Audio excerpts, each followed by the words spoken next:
When you least expect it, will you try and reject it? The artist is Madonna. Welcome to a bonus episode of Album Armageddon!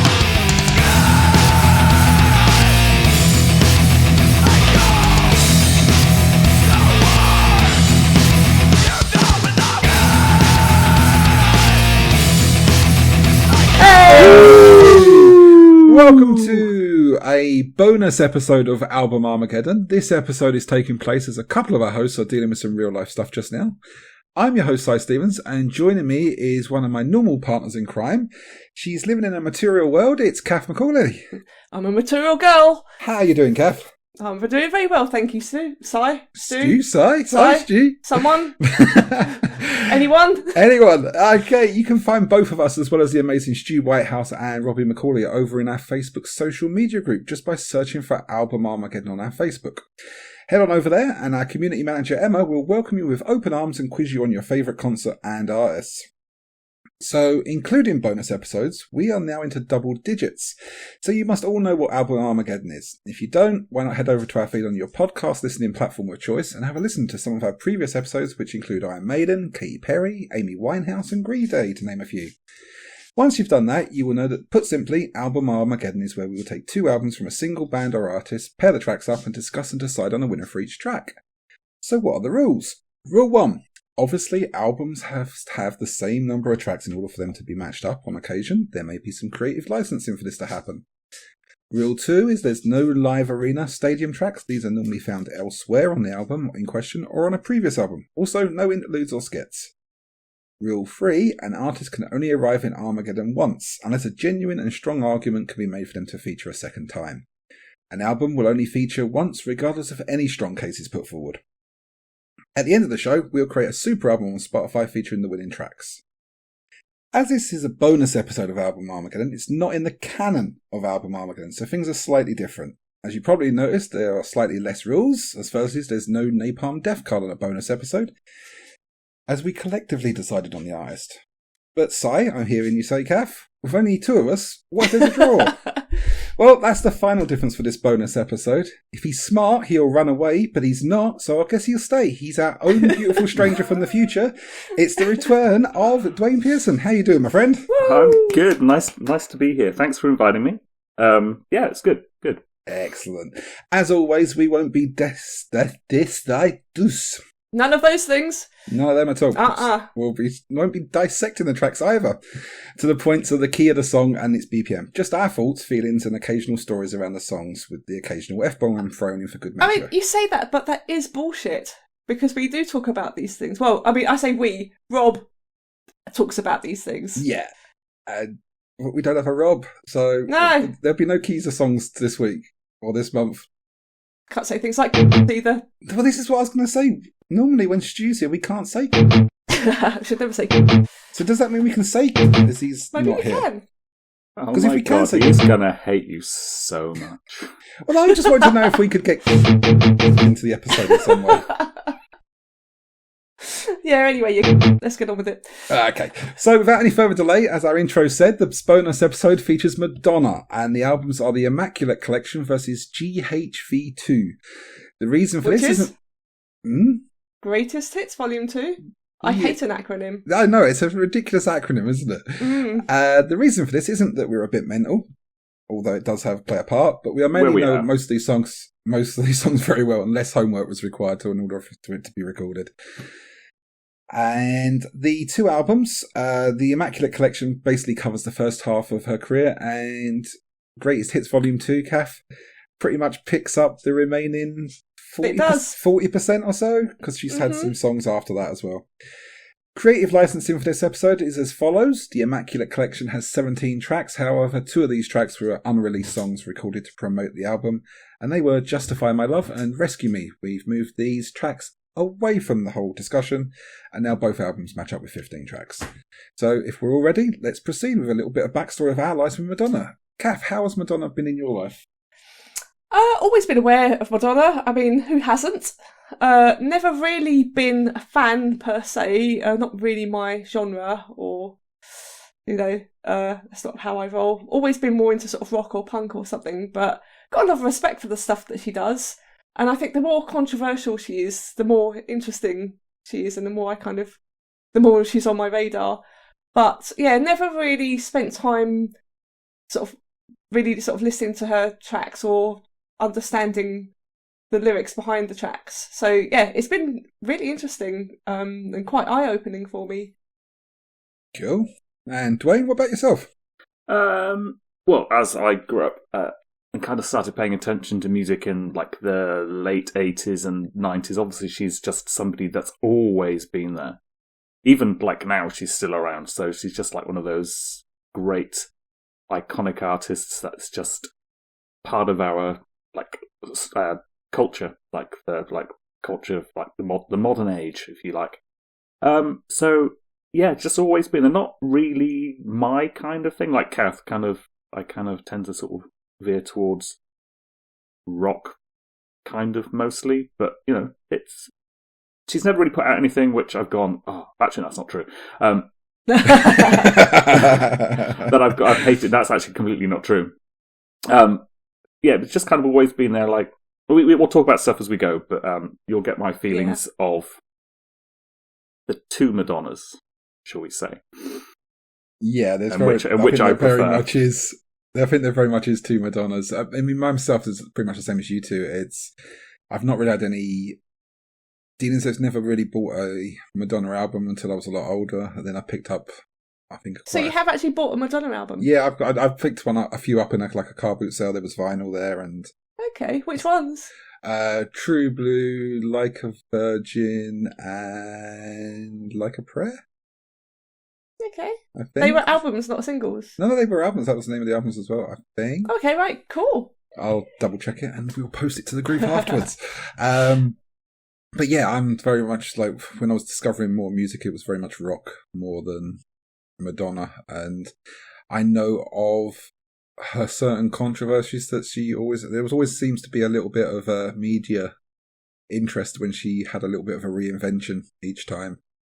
And I was aware of some of them, but yeah, she was never really on my radar of someone I would search out to listen to. So let's have a look at Madonna. Madonna Louise Ciccone? Something like that. Yeah.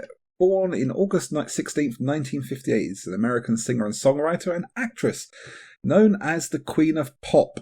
Take note, Katy Perry. She has been widely recognised for her continual reinvention and versatility in music production, songwriting, and visual presentation. Madonna's works, which incorporate social, political, sexual, and religious themes, have generated both controversy and critical acclaim. A prominent cultural pop icon, spanning both the 20th and 21st centuries. She remains one of the most well-documented figures of the modern age, with a broad array of scholarly reviews, literature and artworks about her, as well as an academic mini-subdiscipline devoted to her called the Madonna Studies. Okay. Sure. I didn't read this from Wikipedia at all. She rose to stardom with her self-titled 1983 debut studio album, Madonna. She followed it with a series of successful albums, including the all-time bestsellers Like a Virgin in 1984, True Blue 1986, and as well as the acclaimed Grammy Award winners Ray of Light and Confessions on a Dance Floor. Throughout her career, she has amassed many chart-topping singles, some of which we are going to discuss shortly. Mm-hmm. Madonna's popularity was enhanced by roles in films such as Desperately Seeking Susan, Dick Tracy, there's classics there, League of Their Own, and Evita.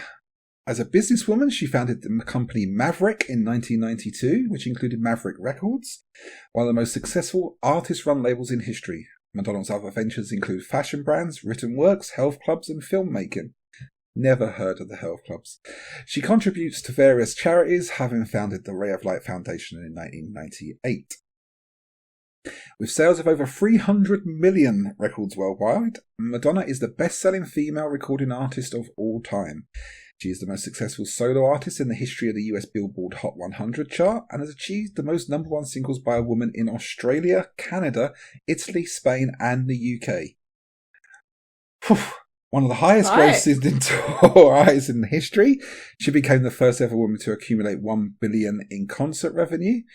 Forbes has named her the annual top earning female musician, a record 11 times across 4 separate decades. And she was inducted into the Rock and Roll Hall of Fame in 2008, which we all know means absolutely Of course she was. fuck Yeah, all. why not? Just let everyone in. She was ranked as the greatest woman in music by VH1 and as the greatest music video artist ever by MTV and Building. What the fuck? Really? She was also listed among Rolling Stone's greatest artists and greatest songwriters of all time. Songwriter Songwriter of all These time. things are pretty much meaningless. I Okay. think so. Okay. I mean, the Hall of Fame is, we all know that everyone's on the doorstep. Yeah, you're famous, you're popular. Yeah, you come and join the Hall of Fame. But As long as your name's not Bruce Dickinson. Controversial. About the Immaculate Collection. The Immaculate Collection is the greatest hits album by American singer Madonna. Funnily enough, who else would it be by on this episode? It was released on November the 13th, 1990. It contains 15 of her hit singles recorded throughout the 90s, as well as 2 brand new tracks which we've thrown in the bin. All the previously released materials was... Sorry. All the previous release materials was reworked through the Q-Sound audio technology, becoming the first album to ever use it. Yeah. wow. Well, Fact. Facts. There's a fact. The Immaculate Collection received universal acclaim from critics who deemed it a defining retrospective of 1980s music. It certainly is that. The album reached number 2 on the US Billboard 200 chart, while topping the charts in Argentina, Australia, Canada, Finland, Ireland, and the United Kingdom. Earning 11-fold platinum from the Recording Industry Association of America, it became Madonna's second diamond-certified album in the United States. The Immaculate Collection has sold over 30 million copies worldwide, making it the best-selling compilation album by a solo artist ever, and one of the best-selling albums of all time. It has been featured on all-time critics lists by several publications, including Blender, which named it the greatest album of all time.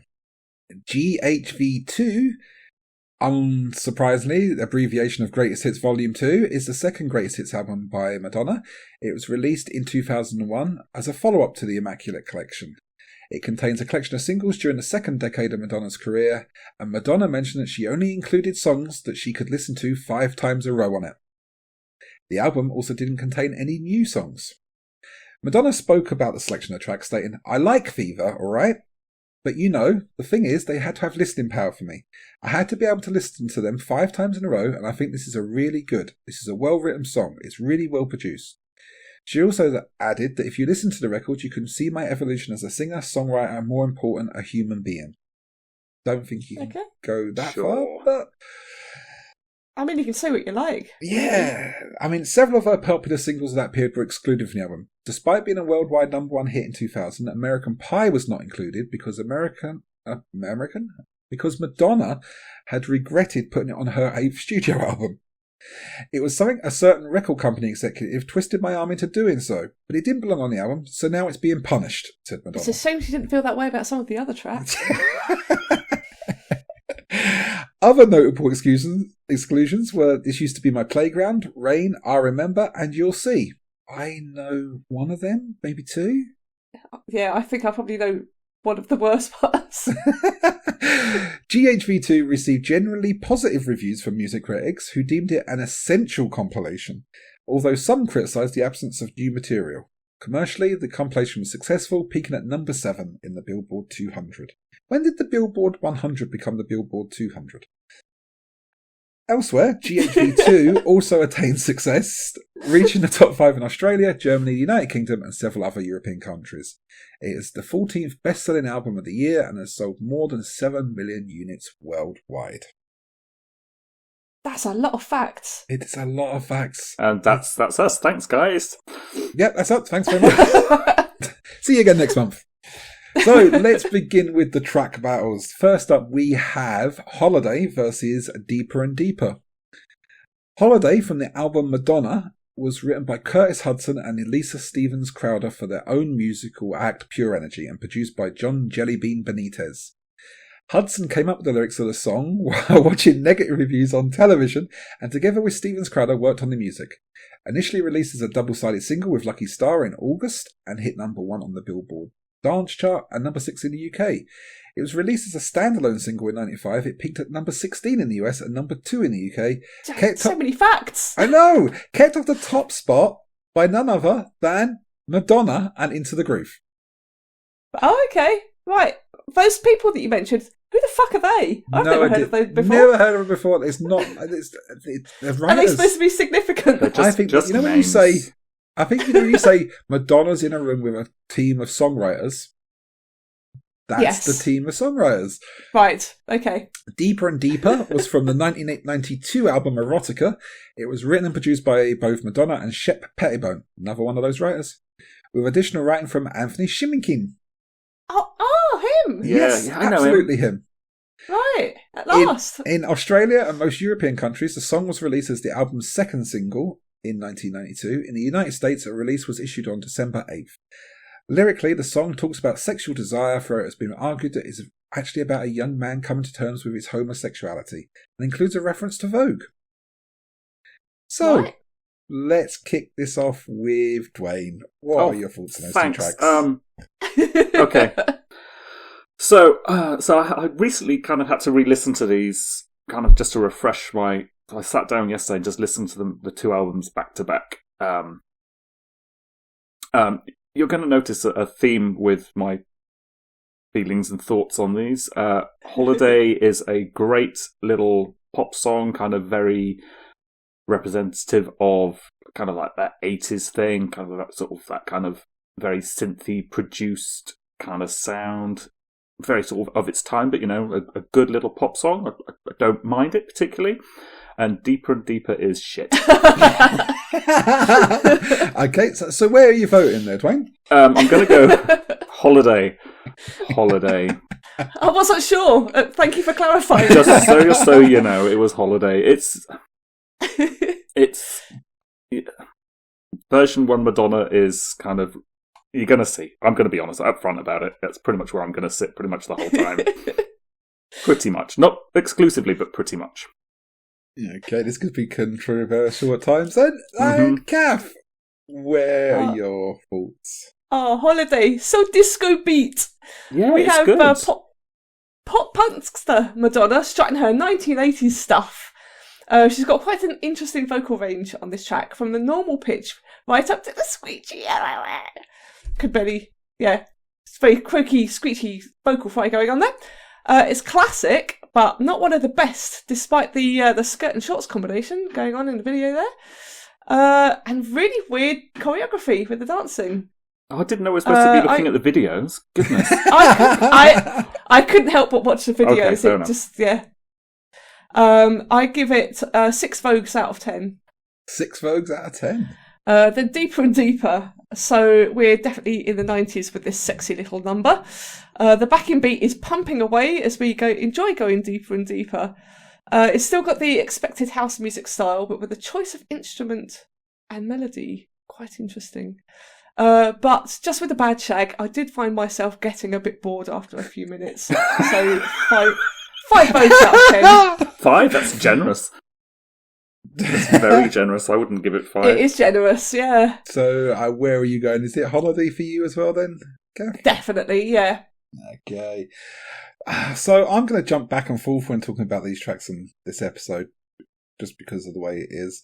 I mean, some of these tracks I might not recognise by title, but as soon as I play, I'm like, yeah, I remember this. Yeah. Deeper and Deeper is not a song in this category at all, as I do not remember it in the slightest. Not a Scooby. I can imagine the dance pop beats would have been big in the 90s, and it very is much a 90s dance pop styly song. Definitely. Definitely. Mm-hmm. Holiday, however, I do remember. Well, I remember Holiday, Let's Celebrate, and I imagine a lot of people will be the same. And the chorus is so well known, but the verses, not so much. Like many of the tracks on the Immaculate collection, it's definitely 80s, but doesn't veer into that, well, the 80s happened category. Some do. We'll come to that later. But for nostalgia reasons, I'm going to go with Holiday as well. So, unanimous. Clean sweep to start with. So, Unsurprisingly, yeah. Track 2 battle is Lucky Star versus Erotica. Lucky Star, the second track from the self-titled album, written by Madonna, with the intention that her friend, Mark Cammins, would play it in his sets at Dance Cetra, where he was the resident DJ. Which is surprising as it's probably the least appealed to the club songs from both of these albums. When released as a standalone single in 1984, it reached 4th spot in the US, while only hit 14 in the UK. Erotica. The title track from, obviously, Erotica. It was written and produced by both Madonna and Shep Pettibone again. Amazing. That guy. With Anthony Shimmikin came along as well. He got involved. And in Australia and most European countries, the song was released as the album's lead single in 1992. In the States, however, it was set to be released the day after. But after being leaked and played on several radio stations, the release date was held back until October.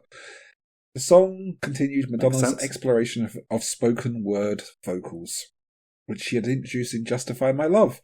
It performed well commercially, debuting.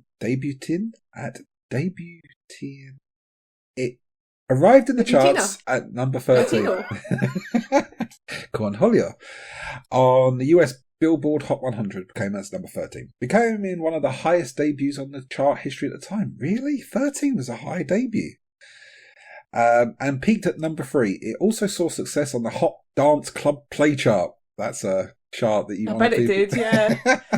It reached the top position there. Overseas, the song was also successful, peaking in the top 10 of several countries, including United Kingdom, Australia, Denmark, Portugal. In Finland, Hungary, Italy and Greece, it reached number 1, fact fans. So, Cath, let's go with you first.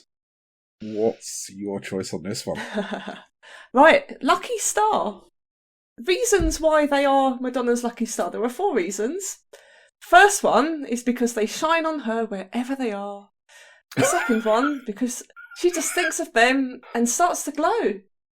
Third reason, she needs their light. And baby, you know. Number 4, there's a bit of winking going on there, by the way.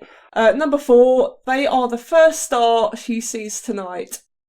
So they are the reasons, which is fair enough.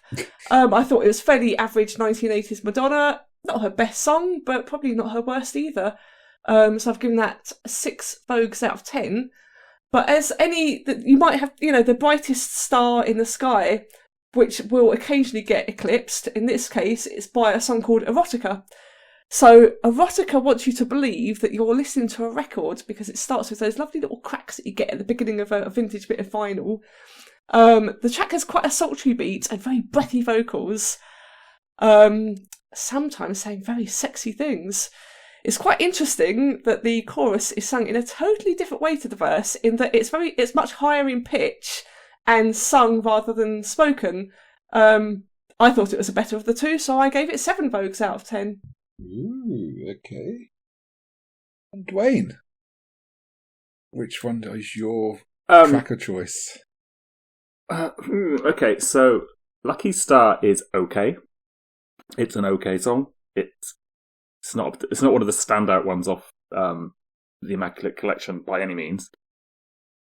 But Erotica, I just hated. I hated it when it came out. Absolutely hated it. And listening back again, I was just like, oh, this is just it's just really cringy.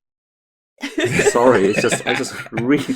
So, and I think had Lucky Star been against possibly some of the other ones on GHV2, I think it probably might have dipped out. But for me, Lucky Star, just because it's less cringy. I just okay. One for one then. Okay, so it's going to be a short one for me. I fucking hate Lucky Star. Fair enough. I hate the music. I hate the lyrics, especially that Starlight, Star Bright, first star I see tonight. Oh, I know, it's bullshit, isn't it? It's like, oh, come on. Again, it's 80s American pop with some chic style guitars. Erotica is one of probably Madonna's darkest and more experimental songs. 13-year-old Simon did not like this song in the slightest. However, 13-year-old Simon does remember the publicity around this song very well, especially the Jean-Paul Gaultier fashion show outfit. Current day Simon also does not like Erotica in the slightest. Same, absolutely same. However, I can appreciate the change in direction and the reinvention that the song brought. All things I considered, I think we would probably be remiss to not include Erotica due to everything surrounding the song. Change of direction, controversy. The song's pretty much a milestone in the career of Madonna. It is, yeah. Lucky Star, I don't believe is. that in any shape or form. So I'm going to vote for Erotica, as much as I Right. hate it. Okay. Yeah, sexy Madonna gets the vote. Yeah. Slutty, sexy Madonna. Yeah. Yeah. Okay, so Battle 3 is we've got Borderline versus Human Nature. Borderline is the third track from the album Madonna, and it was released as a single in February 1984. Whereas in Europe, it was published twice, first in June 84 and then in January 1986. Borderline was acclaimed by music critics who lauded the singer's vocals. In retrospective reviews, it has been referred to as Madonna's breakout song and as one of the best songs from the 80s, reaching the top 3 in the United Kingdom, Belgium and the Netherlands, whilst hitting the top 10 in the US. I wouldn't go that far. No, I wouldn't go that far at all. But hey, Wikipedia says, Wikipedia does. Human Nature was from the 1994 album Bedtime Stories. It was written as an answer to her critics who had panned her provocative image of the previous 2 years and Madonna's release of sexually explicit works. The track was released on June 1995 by Maverick Records as the fourth and final single from Bedtime Stories. Human Nature became a moderate hit in the United States, peaking at number 46 on the Billboard Hot 100. Decidedly average in that case. And at Not number even 2... average. At number 2 on the Hot Dance Club Play Chart. In the United Kingdom, the single ended the chart and peaked at number 8. So, we'll go with Cath again first, I think. Right, okay. So I don't think I'd heard either of these songs before. So Borderline, she was still in her sort of pop punkster phase, which kind of conflicts a little bit with the wet blanket nature of the song, with awful warbly backing singing as well. Really annoying, didn't like it. It's really awesome. So I was watching the video. I've watched a lot of the videos just to really get in the mood, and see what it's all about. Really hard to believe that some Latino street punk urchin would be blasé about getting it on with Madonna. I don't think so. Especially so 80s my advice to Madonna. 1980s Madonna is to kick his ass back over the Borderline. Fuck that guy. Or not, as the case would be. 5 out of 10. Human Nature. So the melody to this was really unexpected because it has something of an Eastern feel to it. And I feel you've explained a bit about the song, but I just want to also give it a bit of context. That the song was understood to be Madonna's response to the criticism she received on her previous album Erotica and her coffee table book called Sex. I mean, I'm not sure I would possibly describe that as coffee table, but that's what ChatGPT told me. The girl just wants to express herself and not repress herself in sexy little whispers throughout the song. 6 Vogues out of 10 for that one, so 1 Vogue extra. So Human Nature it is from me. Human Nature, okay. Someone doesn't agree. Duane, what's your thoughts? See, okay, so right, Borderline. It's okay. It's just it's a Borderline song. Borderline. It's Borderline. It's an okay song. It's just kind of very again representative of that kind of 80s pop thing. I definitely wouldn't claim it to be one of the best 80s pop songs or songs or anything. It's extremely average, but Human Nature is just shit.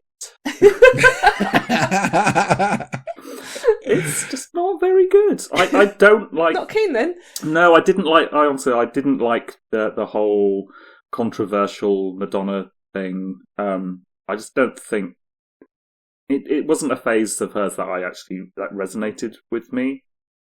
Not that I'm kind of like some kind of weird repressed Christian person, like sexually or anything. Sort of repress women and their sexuality. Yeah. So I'm all for that, like girl power, kind of experimenting, blah blah blah blah blah, without going into that too much. But I just don't think it was done particularly well. It's all a bit too obvious. Does that make sense? Kind of. It's just kind of like a bit too on the nose rather than being such. Didn't work for me. So again, if Borderline was against any of the other songs later on, it might have kind of dipped out again. But for Borderline for me this time, girls got to sell records. No, that's true, and controversy definitely does that. Although it doesn't if you only get to 48, was it? 47? 48? Was it 40, 46 on the Billboard? Doesn't really sell records. So, for me, Borderline, man, that intro. Join us at 9 p.m. when Cath will be selling leg warmers at a low-down price. But right now, we're talking food processors. Jesus, what a QVC vibe that's got. Critics lauded it as a breakout song and lauded their vocals. I'm sure if they just waited a few more years. Really wasn't the breakout song. It wasn't. It cannot have been It was her the breakout. worst of the ones we've listened to so far. I mean, It's completely unmemorable. It's okay. It's decidedly average. Human Nature is yet another change of direction into a more R&B style. I mean, you can almost tell what style of music is in the charts at the time by what style Madonna is releasing. That's very true. Interesting. That's very... Yes. Yes, I'll agree with that. Yeah. She does know when to jump on that bandwagon and when to jump off of it. She is the queen of reinvention. Yeah, totally. However, it's another song I don't really remember at all. In all honesty, I don't particularly care for either track. And if there was a way we could scrap both tracks, I would be exceptionally happy. But I'm going to go with Human Nature, just because it highlights another change of style from her repertoire. Whereas Borderline just fades into all the other tracks on the album. Video was rubbish as well. I'm going to have to go watch all these videos now. No, I'm not. Yeah, so I'm going to have to as well. It's like we're going to have... Spotify allows you to watch the video.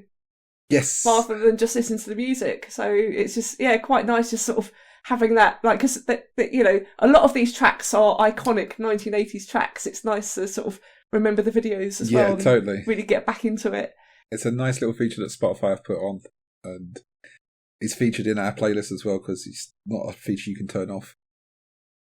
So, next up, we've got a big hitter coming. Track 4's Like a Virgin versus It Is Secret. Like a Virgin was the title track from her second album, and the song was written and composed by Tom Kelly and Billy Steinberg. Not a clue again. These people are not names that No. Oh, these are the pinnacle of songwriters. Written and produced by people. Yeah, totally. Like Madonna. It was released as the album's lead single in October 1984. The song's lyrics are ambiguous, consisting of hidden innuendos, and open to various interpretations. It became her first... A la Reservoir Dogs. It became her first number one in the US, as well as topping the charts in Australia and Canada, as well as the top 10 in 25 countries. The single alone sold over 6 million copies worldwide. Secret was another track from Bedtime Stories and was released in September of 1994 as the lead single from the album.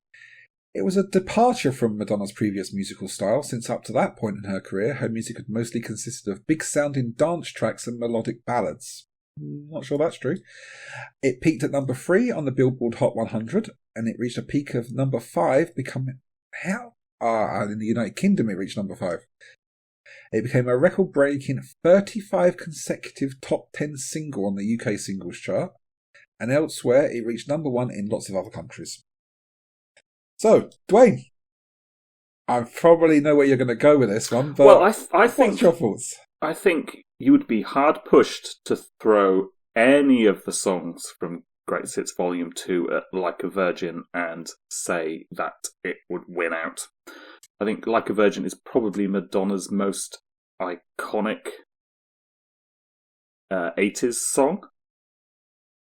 So One of them. Yeah, it's kind of like... Yeah, it's one of them, but it's kind of like if there was like a few, that would be like one of the... So if you... Like, so Popmaster, you know Popmaster on Radio 2? If you went Madonna, Like a Virgin would be the first one anyone would say. Like a Virgin. Top 5 is what you're trying to say. So yeah, it's kind of like, it's up there. It's like one of her like classic songs. Secret was okay. I think it was like, I didn't hate it, but sadly against Like a Virgin, it just doesn't stand a chance. Sorry. Fair enough. Sorry. It's okay. Had you put Secret against one of like Borderline or Lucky Star, maybe Secret probably would have won out. Because it's okay. It's an alright song, but against Like a Virgin, nah, it's not happening. Not happening. No, fair enough. I totally get that. Cath, where are you going on this one? Right, so Like a Virgin, obviously everyone knows this song. Madonna herself has said it's about the vulnerability of opening yourself up to love because the song's meaning has been debated for decades. The video was shot in Venice because, according to Madonna, Venice symbolises virginity itself. Who knew? I don't care much about the song myself. Because it starts with V? Yeah, of course. Well, that must be it. I'm not really a fan of this song. But I can't deny that it's a classic Madonna, so I'm going to give it a 6 out of 10. Secret. So my first thoughts were, it's Madonna Unplugged. It's quite interesting. Seemed like a nice song with quite a pleasing acoustic intro. You can definitely tell that we're in the 90s with this song by the musical style. Yeah. But it's also quite nice to hear something that isn't generally considered mainstream pop as well. She's doing something slightly different with this one. Totally. And it also feels a bit more sophisticated. But then I guess that's the sort of the image change that 36-year-old Madonna at that point was going for. I also gave this one 6 out of 10. But just to fuck with Duane, I'm going to give it 7. So that wins. Fuck you. Fuck you. Oh, well, this could be interesting. Fair enough. Okay, so Like a Virgin is one of Madonna's biggest anthems from the 80s against a track that launched another reinvention. I know I keep saying it's another reinvention, but it really is. It's like... Oh, every song is, isn't it? Yeah, totally. I also actually remember Secret when I hear it, and whilst I've never rushed out to buy it in its day, I do actually like and appreciate it now. But it's going against Like a Virgin, which, as Duane said, is... Oh, don't be so mainstream! Which is one of her biggest tracks. However, one thing that I hate that Madonna does on Like a Virgin is the voice she puts on. Yeah. It's like, little baby made a record! Yeah. And once you hear it, you can't unhear it. So, unpopular decision incoming, I'm going with Secret. Yay! Goodness me. Right, that is controversial. Controversial. Yep. But fair. Our playlist will not have Like a Virgin on it. Who would have thunk it? I'm sure listeners are screaming at us right now. Yes, totally. Okay, so in that case, let's move on quickly. Track 5 is Material Girl versus Don't Cry For Me, Argentina. Material Girl, also from the Like a Virgin album. It was written by people, but... Great, yeah, they usually are. People. It happens. But Nile Rodgers actually produced the track, and we know Nile Rodgers. So... That's definitely a name I've heard before. Yeah, so we'll mention that he produced the track. Material Girl was a commercial success, reaching the top 5 in Australia, Belgium, Canada, Ireland, Japan, and the United Kingdom. Some countries. Yeah, it's the same old countries. It reached the number 2 position on the Billboard Hot 100 in the United States. This is really her era where she was hitting hit after hit after hit in America, really. Yeah. It became her 3rd top 5 single there. Madonna has often remarked that she regrets recording Material Girl as its title became a nickname for her in the mainstream media. Yeah, I can see that. Yeah. Don't Cry For Me, Argentina was in 1996. Madonna starred in the film Evita, playing the title role. For a long time, Madonna had desired to play Eva and even wrote a letter to the director explaining how she would be perfect for the part. After securing the role, she underwent vocal training with a coach. She was since Evita required a coach. Since Evita required the actors to sing their own parts. I mean, obviously she must have known that before she tried writing letters. I mean, it's not going to be a shock, is it? Later, Nate, who was the coach, noted the singer had to use her voice in a way she's never used it before. In the United States, the popularity of the Miami mix version of the song enabled it to become the song with the most radio ads and jumped to number 18 on the Hot 100 airplay chart. How many charts does America have? Many, many charts. Lots. Demand for the song continued to increase, forcing Warner Brothers to actually release the song as a single and on a CD, and the song became eligible to chart. It debuted on the Billboard in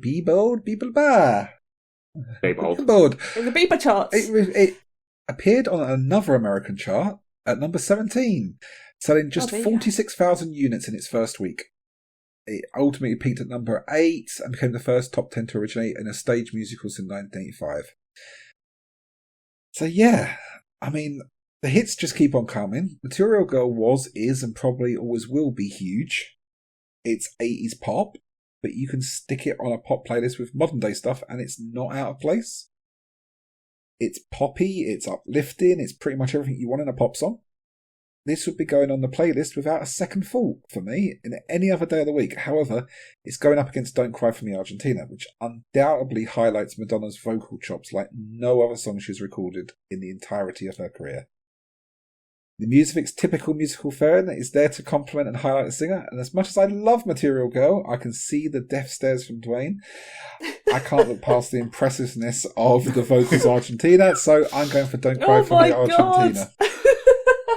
What is going on here? This is like a sort of this is a different universe. I'm about to rage quit this, honestly. So, okay. I think we'll hold back on Duane. I'm just really stunned. Right, you're both stunned and okay. Disgusted Eeny, as meeny, well. miny, mo. Disgusted. Cath, what are your thoughts? You're fucking wrong. That's my first point.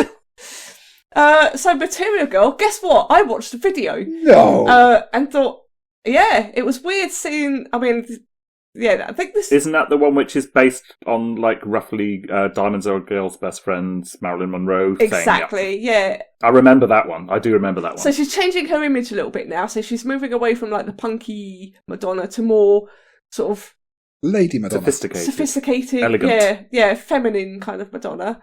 Here's a girl who's got all the men chasing her, but it's very interesting because she only seems to wear shades of red in the video because she's just that sexy. Also, she seems surprisingly short, which made me wonder. I wonder what her height is. I didn't bother checking it out, but she's very little in that video. Quick wiki there. Yeah. Okay, quick wiki. Song and video are quite simple, very cheesy, but still quite entertaining. 8 out of 10. I did Google it. She's 1.61 metres. That tells me nothing. Oh, come on, we're British. 5'4". What the heck is that? 5'4". 5'4". Right, That's thank short. you. Yeah, he's quite short. Right, Don't Cry For Me Argentina. It's from the Evita soundtrack. I mean, there's a fact about it. That's all there is to say. Moving on. Not a fan of artists, not always a fan of artists going for a different style and trying something new. You know, I think it's great that they do that, but it doesn't necessarily always work out. In this case, it didn't. It was awful. I didn't like it. Didn't hate it, but just wasn't that keen on it. But also, the film was a flop too. So yeah, Material Girl, 8 out. Try that again, shall I? Material Girl, 8 out of 10. Don't Cry For Me Argentina, 3 out of 10. Ooh, okay. 3, generous. I wonder how this is going to go now. So, Duane. Yeah, so if you're looking at classic Madonna songs, Material Girl, again, like a Virgin, it's up there. You know, it's you can't argue that. It's like one of her biggest, like, well-known hits. And Don't Cry For Me Argentina was from the movie Evita. That's all there is to say about it. It was just a movie about a musical about some thing that happens. Socialite from Argentina. It was okay. I mean, yeah, she kind of demonstrated actually she can sing a little bit. But it's not. It's not a banger. Material Girl, I'm afraid. Material Girl is going through I for stand me. Corrected. Yeah, you should go and stand in the corner for that. I mean, on place, the plus side, it's Simon. not the wedding present, is it? So That's true. No, it isn't. I would rather listen to that. Sorry, Stu. Yeah, Wedding Present. Worst band I've ever listened to. Stand by for more. You've heard of Coldplay, right? Better than Wedding Present, yes. Are they? Absolutely. The guy can at least sing. Cammy? Ooh. Yes, a bit. No. No? No. Oh, controversial again. You have listened to Wedding Present, haven't you? I know some of their stuff, but I wouldn't describe that as singing. Coldplay is Coldplay. I know they're Moving shit. on. Anyway, moving on. Now Stu's like fizzing in this little editing booth. Lovely Stu. Track 6. Crazy for You versus Bedtime Story. Crazy from You was from the soundtrack of the 1985 film Vision Quest, which is not the sci-fi gamer film I expected it to be. It was really... It was a shame. I've never even heard of heard that. of the film, and it's like, No. you need to look that up, film, because it's like... It's in the video. I imagine it's probably in the video. The video would be interspersed with pop clips from the said film. Who was in it? Who was in it? Actors. Actors, yep, actors. Some actors. Anybody we've heard of? Not I think really. there is, but No. I can't name them right now. It's I didn't recognise the actors. Google it. Google. I expected it to be a lot more different than it was. I mean, it was released on March the 2nd, 1985, to give you a clue of what film you're looking up there, Duane. It was the lead single... 1985. It had Matthew Modine in it from Stranger Things. Okay. Right. That's the only one who's Okay. jumping out at me. It was the lead single from the film Single. It's the lead single from the film's soundtrack album. I quite imagine it was the only single from the film's soundtrack album, and earned her. I can't even talk now. It earned her first Grammy Award nomination. The song became Madonna's second number one single on a US chart. It reached the top of the charts in lots of countries, mainly Australia and Canada, and it peaked at number 2 in Ireland and the United Kingdom. Charts must have been really shit then. Yeah, if we're mentioning number 2 in Ireland as opposed to any other country. But it's a shit track. Because it's a shit. That's what I'm trying to get at. Bedtime Story is obviously the title track from Bedtime Stories. It was released as the third single from the album in 1995, and the single was written by Bjork. Yeah, I've heard of her. Yeah. That's a name I know. That's why I mentioned her. I skipped the other two. her. I skipped Neely Hooper and Marius DeVries because people. Who the fuck are they? Bjork clarified that she had never met Madonna and explained, basically, she asked my friend Marius for a song and my friend asked me to help him. No offence to Madonna, but I did it more as a present to my friend than her. Ooh. Yeah, again. Burn from The music Bjork. video, which I'm sure Cath will tell us about, was published on Madonna's official YouTube channel in October 2009? No, 2009. It has amassed 2009? You're from the future, Duane. Not me. Not that far. It has amassed more than 7 million views of this year. So, now we've got that. We've stumbled over all of those facts. Duane, what are your thoughts on the two tracks? Both average. Fair?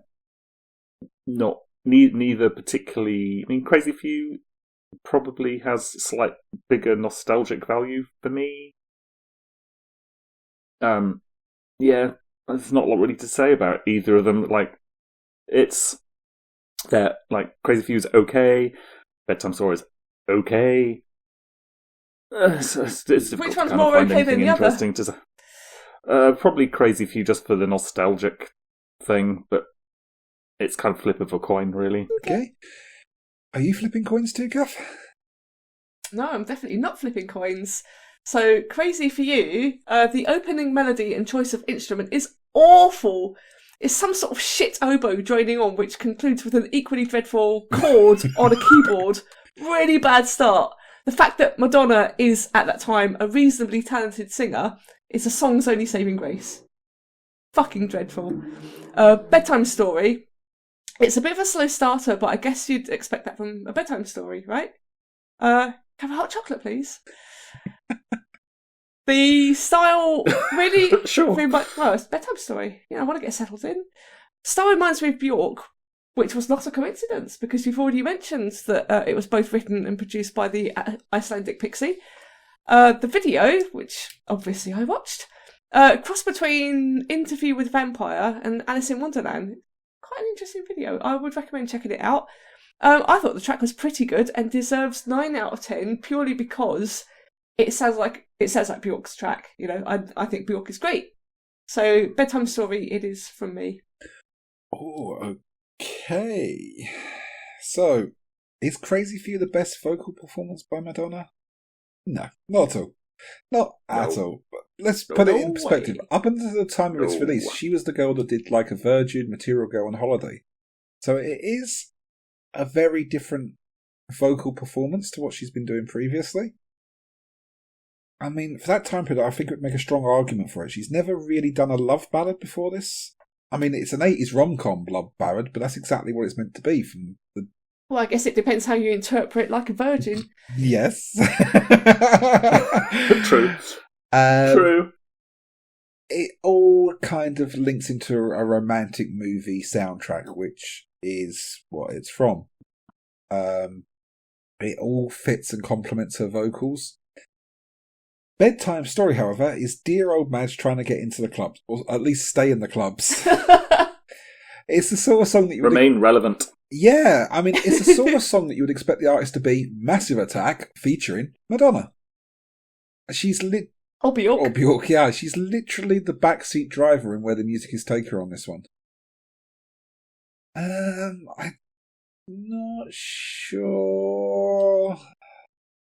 It's average. Oh, they're both very average. Come on, you can do it. You got this. If it was the Massive Attack episode, I would give it a pass, but it's not, so I'm not going to. I'm going to go with Crazy for You. I mean, it's a better track. What? Oh my god. Oh, this is controversial. Yeah, why not? Okay, so track 7 is Into the Groove versus The Power of Goodbye. Into the Groove was from the 1985 reissue of the Like a Virgin album. Written and produced by Madonna and a bloke. The main inspiration behind the song was... Just the one. It was, I don't know who he is. Stephen Bray. Are you any the wiser? Some guy. Some dude. It was the main inspiration behind the song was the dance floor. The singer wrote it while watching a Latin American man whom she was attracted to. It featured on the 1985 film Desperately Seeking Susan. Warner Brothers did not give Into the Groove an official release in the United States, thus making it ineligible Bastards. to enter the Billboard What? Hot 100. Yeah. How fucking dare they? That's rude. It was, and to make it worse, it was only released as the B-side to the 12-inch maxi single of Angel. Are they mad? Which didn't even get on the Greatest Hits album. It was... I don't even know that song. No. No. It was the B-side to a song we've never heard of. Yep. One of her biggest rude. songs Idiots. was just the B-side to an unknown song. Shit marketing. It was successful throughout Europe, though, and it topped the Austrian charts, the Ireland charts. Go the Austrians! Yeah, Ireland, Woo, Italy, Austria. and the Netherlands. And was been cited by multiple publications as Madonna's best single. Madonna's best single title has been given to quite a lot of Madonna singles. Pretty much all of them. Well, it depends who you ask, right? I think it's one of those. Yeah, it's definitely who you ask. It's like who picks the top 5. The Power of Goodbye was one of the many singles from the album Ray of Light. It was written by Madonna and another dude, and was produced by the singer with William Orbit. I've heard of William Orbit. Yeah. Yes, no, I know William Orbit. Big producer. Yeah. The song was released as the 4th single from the album in September 1998, being additionally distributed as a double A-side single in the United Kingdom with Little Star. Doesn't jump out at me either. Nope, but there's a fact. The song attained commercial success across Europe, reaching the top 10 of the charts in over 9 countries, including those Austrians again. Germany, Hungary, Iceland, Spain, and the United Kingdom. While in the United States, it reached number 11, becoming Madonna's 37th top 20 hit, and the 7th highest debut at the time. Hang on a minute. Can you just repeat that? Which part? It's her 37th top... It's what? her 37th top... 27th. 37th. 37. 37th top 20 Yep. hit. But this... So that's... Is that Power of Goodbye? Or Oh, Into the definitely Groove? Power of Goodbye. Power of the Right, Groove. that's fine. Okay, Power of the yes. Groove. I'll accept that fact. Okay, the fact has been accepted. As such, Duane, where are you in the choice between the tracks? Into the Groove, man. You can't You're so into the classics, Duane. I'm just a classics kind of guy, honestly. You just like songs about listening to records, don't you? Yeah, You just like that early Madonna vibe. I'm very much a version 1 Madonna kind of person. It's a classic. Sometimes I kind of listen to these. I kind of think, if I was to play this song with the band, what would happen? How would it go? How would it be received by the band? Not the bands, the public, the public, the adoring crowd. Basically, would people dance to it? Into the groove. I mean, they're going to dance to anything. They're going to have a couple of drinks. They're not going to give a shit. No, that's a separate podcast in itself. There are dance floor killers. Into the Groove isn't one of those. I think if you were to play that with a band, I think it would go down quite well. I think The Power of Goodbye, not so much. It's better producing though. Yeah, it's an okay song. I mean, but again, you're kind of like pitching something against one of her most iconic songs. It has to be, for me, Into the Groove, I'm afraid. Sorry. Not sorry. Okay, so that's 1 for Into the Groove. Cath. I mean, I can't deny it's an iconic song.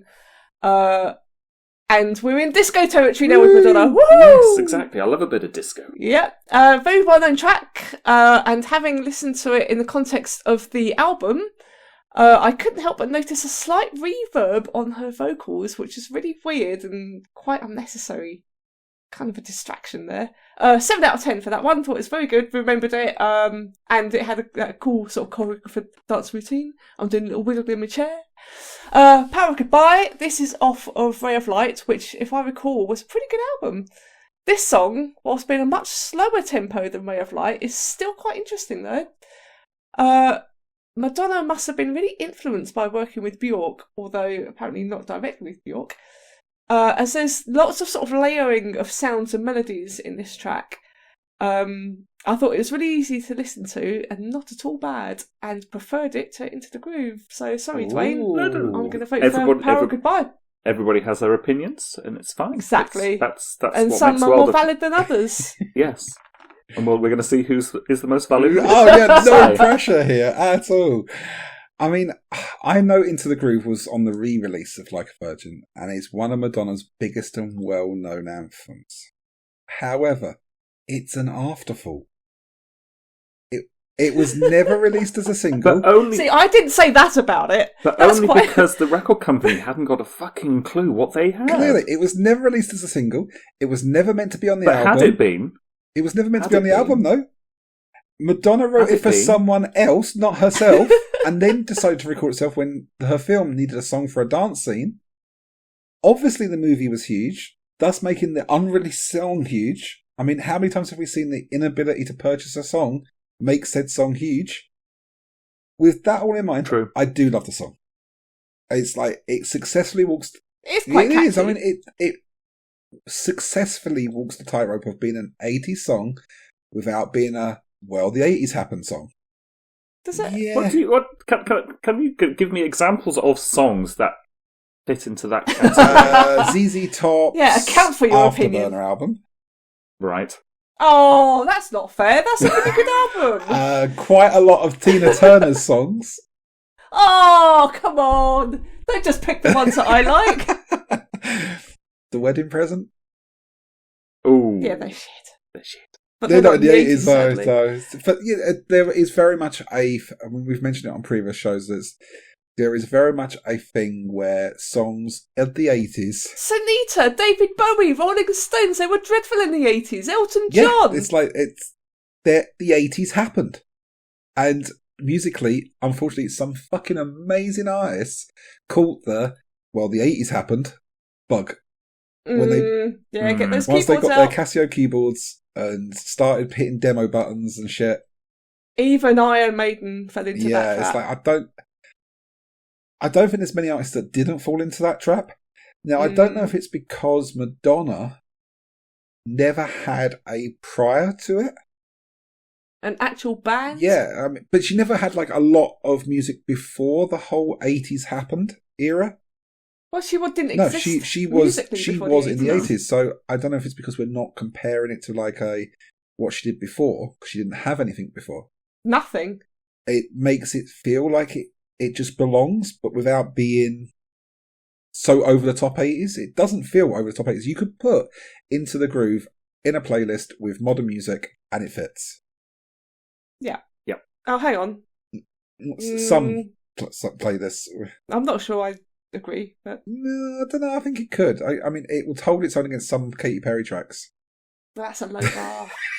Let's say that's a lot of songs would hold up against. Okay, let's say Lady Gaga then. Oh, okay. Okay, You know, Yeah. Fair. I'll accept that. The Power of Goodbye is very melancholic, and I think that's what makes it great. It's a shuffly beat over sweeping strings and acoustic guitars. It fits in that after a barbecue category they had on our Christmas show. Oh, yes. Which can be found in our archive, people. It also fits into a lounging on a Sunday soundtrack as well. Her vocal chops are demonstrated again here. It's something she's clearly doing more and more as she matures and gets older. She's more Getting much bigger chops. And focusing on her vocals a lot more. It's very hypnotic. It's going to be unpopular with the Madge purists and Duane, but I'm going for The Power of Goodbye. Yay! Okay, fair enough. Woo! Fair enough. Duane will still be here for the second half of the show. I don't feel strongly enough. I mean, I think Into the Groove is a better song, but I don't feel that strongly that Power of Goodbye is that bad comparatively. No, I mean, it's not like it's... Like you've mentioned a couple of times, it's like there are songs that have been on the Immaculate collection that would have probably gone out if it had been against a better track from GHV2. Yep. And Yeah, exactly. I think The Power of Goodbye is one of those tracks that is probably one of the stronger songs from that second compilation album. Obviously, Into the Groove is one of her classics, but we're not going to feature it, which... So can we just have a recap here? So this Madge playlist we've created doesn't have Into the Groove or Like a Virgin. Yeah, there is something very wrong going on. Well, it's opinions, isn't it? Track 8 is Live to Tell versus Beautiful Stranger. Live to Tell is from the 1986 album True Blue, and was composed by Patrick Leonard as an instrumental for the score of the film Fire with Fire, but Paramount rejected it. Leonard then presented the track to Madonna, who decided to use it for At Close Range, a film starring her then husband Sean Penn. Madonna wrote the lyrics, co-composed the melodies, and co-produced it with Patrick Leonard. Live to Tell was released as True Blue's lead single in 1996 and became Madonna's third number one in the US. I'm quite sure Sean Penn would be featured in that music video as well. Beautiful Stranger was released in 1999 as a single from the soundtrack of the film Austin Powers, The Spy Who Shagged Me. Madonna co-wrote and co-produced the song with William Orbit. She was obviously getting quite pally with William Orbit at this point. Yes.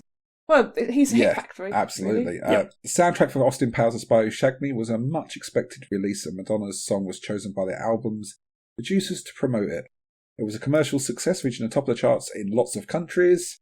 And although the song was not commercially released in the United States, again, what? It reached number 19 on the Billboard Hot 100 just purely to airplay. Damn. So that must have been one of those. That's if you've crazy. missed it this hour, you will have hear it again in an hour's time. Type tracks. Yep. But that's amazing that they didn't think that was going to be a commercial song. Really weird decision to do that. Totally. I can See see why why companies, they just don't have a clue. I can see why she started her own record company. Yeah. And I think it's becoming blatantly obvious that, Well, she just wanted to express herself, not repress herself. as Exactly. she said, I've told us many times. Duane, where is your thoughts on these two? Ooh, this is my deviation. Right, so we're not going classic Madonna anymore, we're going Mad Madonna. So, Live to Tell's okay. It's just okay. That's It's fine. It's fine.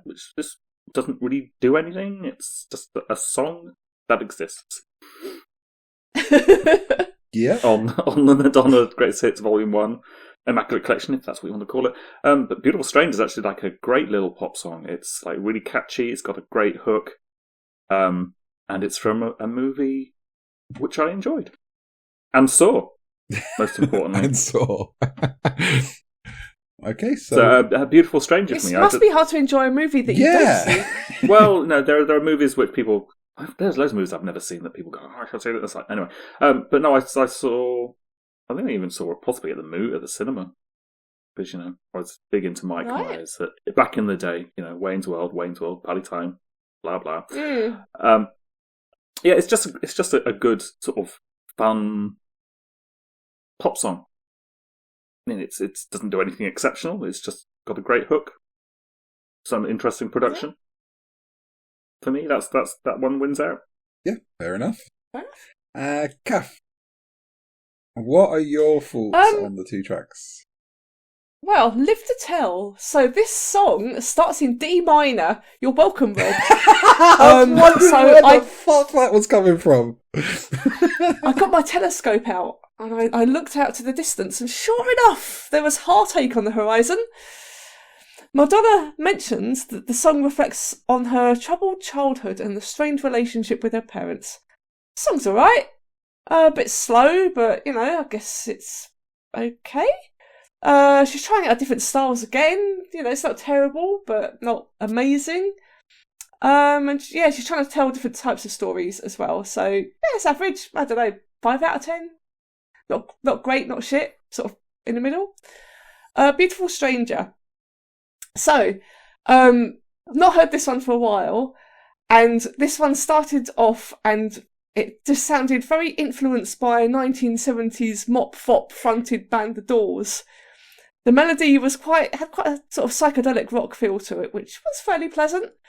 As always, though, the distinctive vocals of Madonna really lifted this track and just turned it from something that was quite average into something that was just really enjoyable and pleasant, and I really liked it. So Live to Tell, 6 out of 10. Beautiful Stranger, 9 out of 10. Wow, there you go. Wow, high praise. Indeed. Now, I absolutely remember Beautiful Stranger pretty much for the same reason as you don't. I freaking loved the Austin Powers franchise.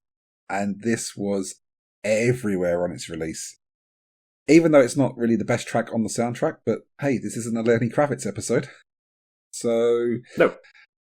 The song both suits the swinging 60s flair of Austin Powers, but also fits right at home in the late 90s?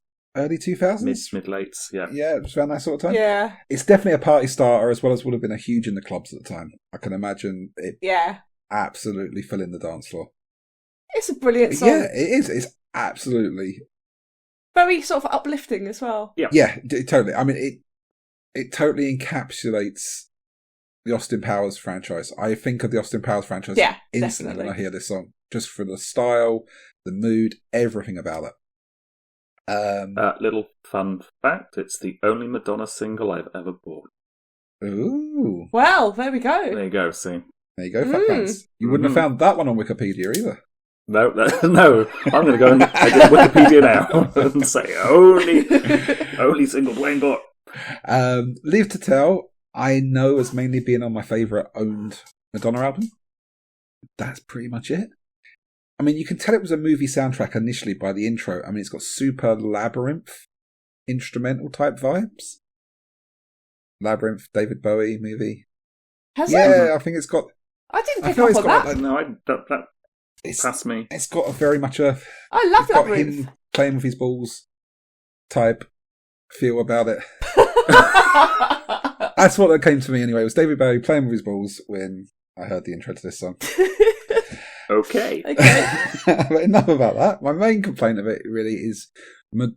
Enough about David Bowie's balls. Well, can you really ignore David Bowie's balls? Oh, who can ignore David Bowie's balls? So, did you know, sort of talking about David, sort of weird little facts about that, wasn't David Bowie playing with his balls? He actually had somebody stood behind him playing with his balls. Yeah, someone else played with David Bowie's balls. He just can't leave them alone. No, somebody else was playing with David Bowie's balls. It wasn't David Bowie playing with his balls. Well, it was a children's movie. That's probably why he couldn't play with his own balls. I'm not sure that having somebody else playing with your balls in a children's movie is any better. Or cocaine references in... But I'm sure Madonna would have approved. Yes, oh, definitely. She would have been all over it. She would have been playing with the balls as well. Yep. I feel we've digressed, but I'm trying to bring this one back. I mean, my main complaint of Live to Tell is Madonna's vocals rise and rise and rise and then stop and then go back to being soft. They never really hit the big crescendo. And then there's that fade out. I know Stu needs to listen to this track because he will be just screaming at his speaker. It's not even... There's actually... Not just this one. Loads of the songs had like really weird, like very abrupt, sudden fades. Yeah. And They this one, do, it's not yeah. even in an instrumental section. You know, sometimes with like a fade out, you get, especially when we noticed it was ZZ Top, you get like Billy Gibbons playing a guitar solo, and it's a long guitar solo, and it's slowly faded It out. just fades. But this is, and that's okay. but this isn't That's fine. even in an instrumental section. She is singing. It's like the engineer went, "Nope, you've paid It's for kind 5 of- minutes yeah. recording time. Time's up. That's it. You're done." Lord. So yeah, I mean, as much as I like Liv Telt, and I do like it, it's Beautiful Stranger. There's no real comparison. Yeah, that is definitely the right Yeah, it's decision. a clean sweep. Well done, Sue. So now, how much can we upset Duane? The next battle Right, is okay. Papa Don't Preach versus Frozen. Papa Don't Preach, also from True Blue. The song was written by a bloke with additional lyrics by Madonna, who produced it alongside another bloke. Released as the album's second single in mid-1986, it saw commercial success, becoming Madonna's fourth number one single on the Billboard Hot 100. However, shortly after its release, the song caused heated discussion about its lyrical content. Women's organisations and others in the family planning field criticised Madonna for encouraging teenage pregnancy, while groups opposed to abortion saw the song as having a positive anti-abortion message. Frozen, released as the lead single from Ray of Light. Didn't think it was, but okay. Frozen was written by Madonna and Patrick Leonard again. He's propping up and also produced with William Orbit. Oh, Patrick. Yeah, old Patrick was there. But Willie Boy there as well. The Orbit Meister. He's pumping out the hits for her again. He's obviously produced the album. Frozen received acclaim from music critics, some of whom deemed it as a highlight from Ray of Light. And the song was described as being a masterpiece, and its melodic beat and sound were defined as cinematic. Frozen was also a global commercial success. In the United Kingdom, Frozen became Madonna's first single. This is a crazy stat. It's her first single to debut at number one. Wow. I would have thought No, hang on a minute. Really? to debut Debut. at number one. She's had other Not number ones. creep up. Not That is surprising. Yeah, I thought that is crazy. But I thought it should have done it much earlier in her career than. Yeah, definitely. But with those facts in mind, Cath, where is your favourite vote going? Well, so Papa Don't Preach. You can tell this one's got a bit more budget than the previous songs because it opens up with a lot of instruments and a notable improvement in the production. It's not a bad song, and certainly is without a doubt one of her mega hits. Yeah. Video is all right, tells the story fairly well, but not one of my favourites. I think I've just overheard it, and then Kelly Osbourne did it, and it was awful, so that put me off. didn't everything Kelly Osbourne did be awful? Yeah, but I distinctly remember this song. Yeah. So Frozen. So I've completely forgotten about this track, and I in my mind I thought, it's that Disney film, isn't it? So maybe it's a song from the film. No, it's not. So I was sort of not really looking forward to listening to it. It started off a bit orchestral, which didn't bode well. But as soon as the vocals started, as with previous songs, it's just really reassuring. You know, Madonna just brings her Madonna-ness to it. Reassuring it wasn't a Disney movie, but a fantastic 90s track that I'd completely forgotten about. Again, it wasn't really my cup of tea, but I could really appreciate the talent in this track. Like, she really seems to have developed her vocal style and just sort of musically as well, just feels a lot more sophisticated and less sort of teeny bop. Albeit whilst being reminded of All Saints with some of the sound effects in it. But Interesting. yeah, definitely Frozen over Papa Don't Preach for me. Frozen over Papa Don't Preach. Okay, we are in Bizarro World. Still, Duane, where are you voting? Why are we in Bizarro World? Well, I'm just thinking it's another huge Madonna track that's quite possibly not going. Papa Don't Preach just isn't very good though. No, so okay. So Papa Don't Preach is a classic Madonna song. Again, it's one of those ones, 3 in 10. Madonna. Yeah, it's one of those ones you go to. It's just like quintessential Madonna. Okay, so like this is a personal preference or not. It has slap bass in it. I hate slap bass, so fuck off. You're in good company. Fucking hate slap bass. I've tried one. It just sounds awful. Even when it's done well, I'm just like, no. It's like one of those things. Just because you can doesn't mean you should. Sorry. But Frozen. It's okay. This one might sort of surprise people. It's actually a really good song. The production on it. It's not overkill, like dancey production, which some of the later Madonna stuff I didn't like because of that, but actually it's quite, I like the orchestral stuff that was going on. It's just nice to listen to. It's quite, I think it's quite big. It's like a big song. This is like probably one of the pairings which was probably most difficult for me to choose because, like I say, you've got the quintessential Madonna against another quintessential Madonna you're such song. A classic Madonna boy. I am, but this is like the first time that like something from GHV Volume 2 has actually kind of made me go, well, actually no, Beautiful Stranger, come on. But where something is actually kind of like against one of like her classic songs.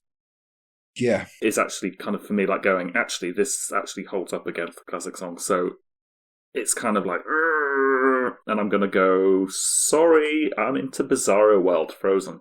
Oh, okay. Wasn't expecting that at all. No, you weren't. I mean, Papa Don't Preach, the string intro from Papa Don't Preach is amazing. I could listen to that on repeat. Okay. Just that string intro. I like that little intro. Each to their own. But it's... Until that slap bass kicks in and you're like... it's totally... Yeah, fuck off with that. I don't... As much as I enjoy that little intro, and she does it a couple of times on some of her biggest songs, the intro doesn't really go with the song. Like, if you played that intro section, that string section, to 60% of the population, they would not say that was Madonna's Papa Don't Preach.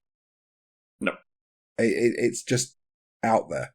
I mean, well, it is one of her classics. It probably defined her musical decade.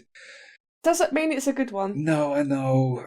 I mean, I can't say much more than what you and everyone else has said in the past about it. I honestly don't think there's anyone that doesn't know this song. Frozen is one of those songs that I didn't recognise the title. I was a bit like you. I was like, Frozen. I remember the video. It's like she was all in black and it was all like a very black kind of, like, very sort of monochrome, black and white kind of thing going on. It's very cool. And they were like crows, I think, that kind of thing. It was a very cool video. Didn't remember. Why you didn't watch it, Cath? Well, I was running out of time at this point. But as soon as the track started, I full on remembered it, and I was not even didn't have to wait to get to the chorus. But just looking at the title, no, don't know it. Played it. Oh, yes, I do. Yeah, I know this one. Yeah, it's another melancholic vocal performance. My notes are exactly the same as yours, Cath. The backing is very All Saints, the beach soundtrack. But I think that's because of William Orbit. I think he produced All Saints around that sort of time as well. I mean, it's a close one because it isn't. It is one of her classic songs. It isn't a close one. I don't know what's making me veer here. There's a bit of a gulf in between the two tracks, really. It's on a fucking iceberg and it's floating away. But it's another one of her classic tracks, and it's like, can we have a playlist that doesn't... It's a classic, it doesn't mean it's good.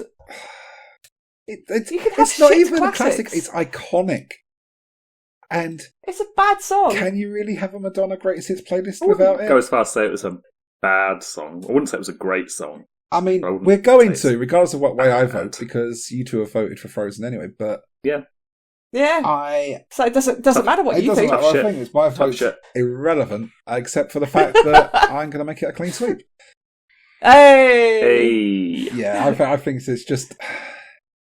Like you said, Duane, it's one of those songs... It is going up against one of her classic, iconic songs, but it holds up so well. Yep. Yes, it does. Okay, so No. next up, I'm not sure. Does it? does it? Yeah, definitely does. Definitely does. Unless you want to change your vote, Cath. Track 10. We are 2/3 of the way through here now, and that is Open Your Heart versus Take a Bow. Take a bow? Take a bow? Take a bow. Take a bow.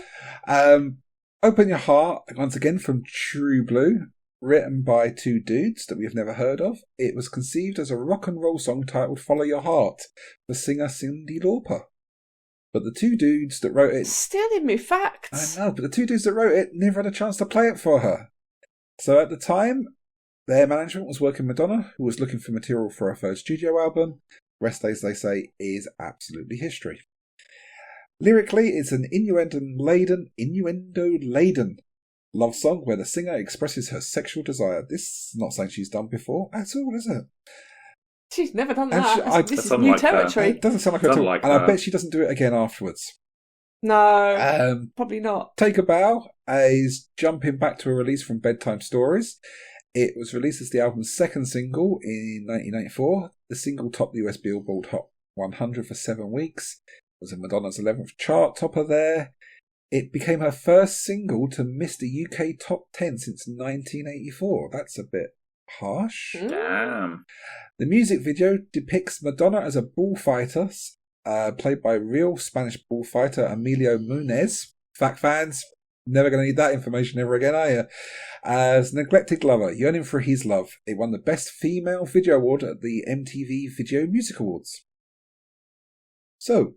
Sorry, the Best Female Video? Yeah, that's a category, is it? That was a category. Always used to be. It always used to be. There always used to be female and male awards until probably about...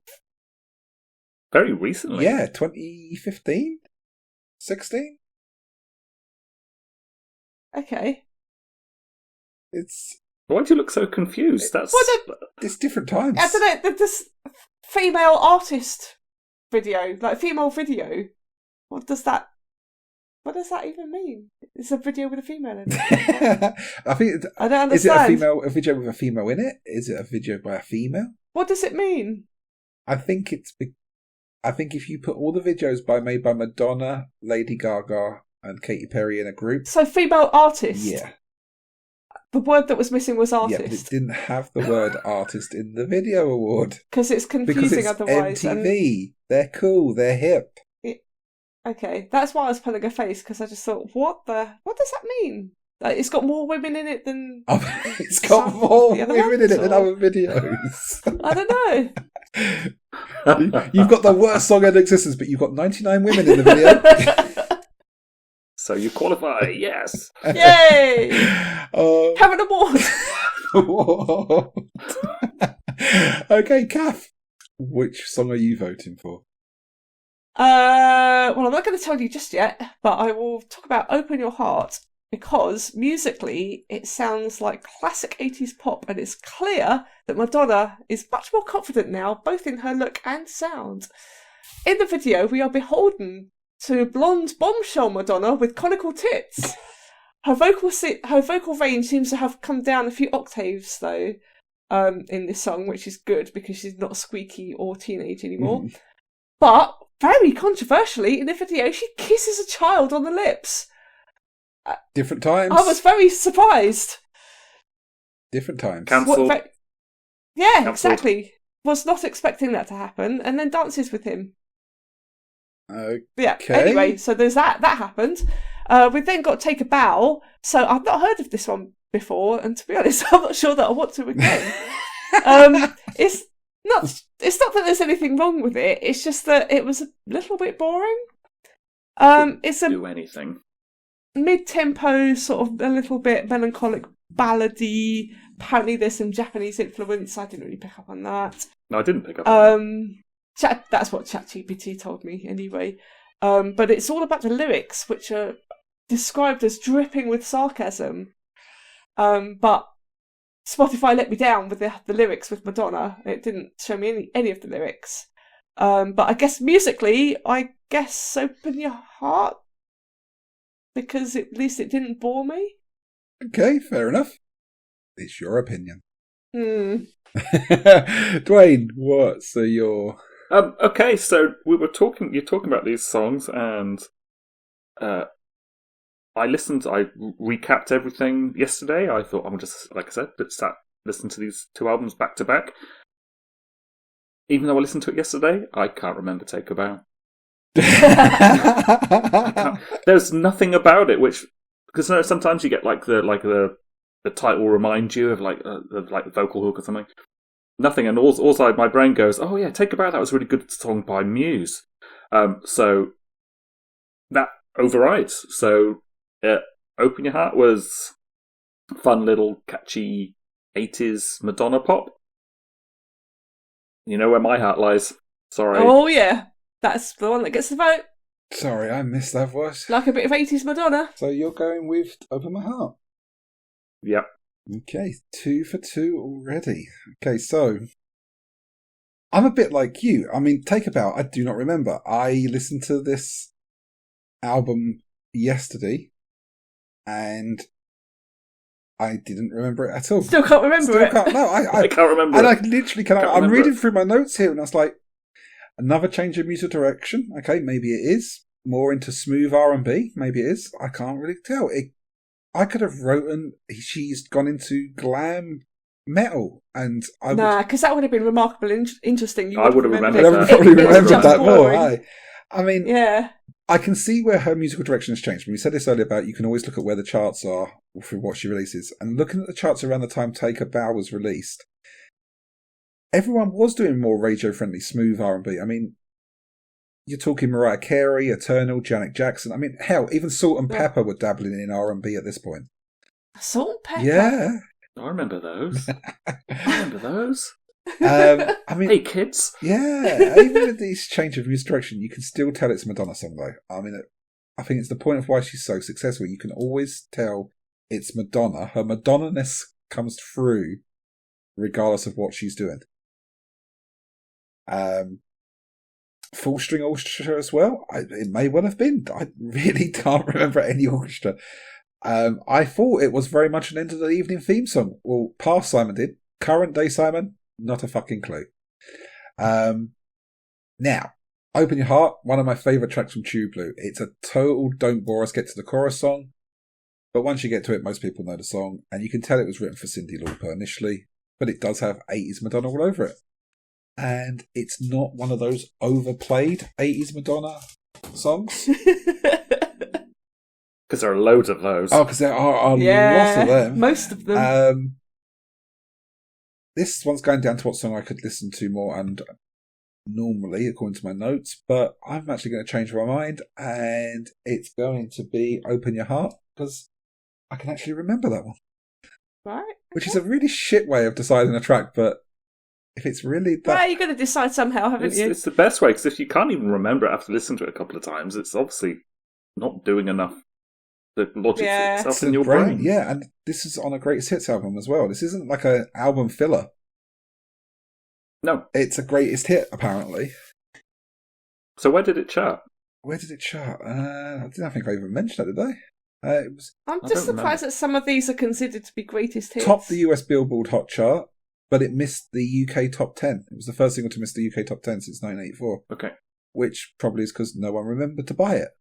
True, they're probably down HMV and went, oh, let's just buy this song by Mariah No, they would have been instead. in our price. Oh, yeah, they would have totally been in our yes. price at that point. Which is making a great comeback. Is it Apparently, excellent? yeah. I've not seen Excellent. any of the stores yet. Anyway, track 11. Well, now we've decided that one. I've got to try. Is it La Isla Bonita? La Isla Bonita. La Isla Isla Bonita versus Ray of Light. La Isla Bonita was the full track from the True Blue album. The two dudes created it as an instrumental demo and offered it to Michael Jackson, who turned it down. The fool. When the dudes... Although I can't see what he would have done with it. No, it doesn't sound like a Michael Jackson track, does it? It's like... No. The two dudes went to Madonna when she was working on True Blue. They played the demo for her. Madonna came up with the title, wrote the lyrics. Hang on. So, Madonna came up with the title, wrote the lyrics, and produced the song with them. So what the fuck did they take to him in the first place? What did they give to Michael Jackson? Just music. Just music. Just the music. Encouragement. Encouragement. You've got this, Madonna. You can do this, man. I know, like, normally you're quite nervous about these things, but you can do this. It was positively received by music critics who cited it as a highlight in the album. It was commercially successful and became her 11th top 5 hit. And once again, topped the charts in the UK. Ray of Light, however, is the title track from the album. Ray of Light. It was written by Madonna and William Orbit and a lot of other dudes. The song was also nominated for 3 Grammy Awards: Record of the Year, Best Dance Recording, Best Short Form Video. I do agree with that. Ray of Light debuted and peaked at number 5 on the Billboard Hot 100, becoming Madonna's highest debut on the chart to date. That's crazy that she's never debuted higher than 5. But anyway, Cath, which is your song of choice? So La Isla Bonita, or however you choose to pronounce it. La Isla. Always Isla. thought they were saying something completely different. So I was actually surprised that that's what they were saying. It's quite an interesting track to me because it's one where Madonna's doing something a bit different to the things that she's done before this track. It's got a very nice Latino feel to it, along with the acoustic guitar solos here and there. Madonna has said the song is a tribute to the beauty and mystery of Latin American people. So she's a megastar by now, and she can do what the hell she wants, which means she can make songs that are more meaningful to her and a bit less sort of poppy and disco-y, which is clearly what she's done here. 8 out of 10. Ray of Light. So, great track. I really remember the video because it was really interesting and cool and unusual for Madonna. And it's a proper decent dancey track as well, I thought. Particularly like the vocals of this track and how different Madonna sort of sings it from all her other stuff. She holds notes for a much longer time than any of her other tracks as well. Yeah, she might have done it in the Evita one, whatever it was called, Argentina, but we're going to forget about that one. And she even does a little scream. So, yeah, that gets my vote. Okay, Ray of Light it is. Duane. I'm not sure Duane agrees. It's a classic Madge track. Yeah, it is a classic. Ray of Light is a classic Madge track. I wouldn't disagree with that. But La Isla Bonita is also a classic Madge track. When Ray of Light came out, I really did not like it. I really didn't like it. I was really kind of not into that whole dance music thing. It just really kind of turned me quite cold. Yeah, I get that. Yeah, I appreciate that it's like a classic one. Just didn't work for me. It was just... But I really like La Isla Bonita. So that one's going to be my... Fair enough, it is a good track. It is a great track. It's a great track, but... I don't mind that you like it. That's good. I'm happy that you don't mind. Cath has given you permission to like it. Thank you for the permission to like that song. I mean, yeah, it's 2 classic tracks here. I mean, and different eras and times of Madonna. I mean, I said that one of my favourite tracks from True Blue was Open Your Heart because you know it's a Madonna song, but it's not overly played. Well, La Isla Bonita is the complete fucking opposite. It is so overplayed. Summer playlists? Yep. Holiday by the Hotel Pole songs? Yep. You name it. If it has sun or summer associated with it, you will most likely hear this song. Ray of Light, I remember one thing about, and it holds true today. I loved the intro. It's another one of those ones where the intro doesn't quite match the song when it actually gets going. And you can tell where Miley Cyrus got her inspiration for the intro of Malibu as well when you hear the 2 tracks together.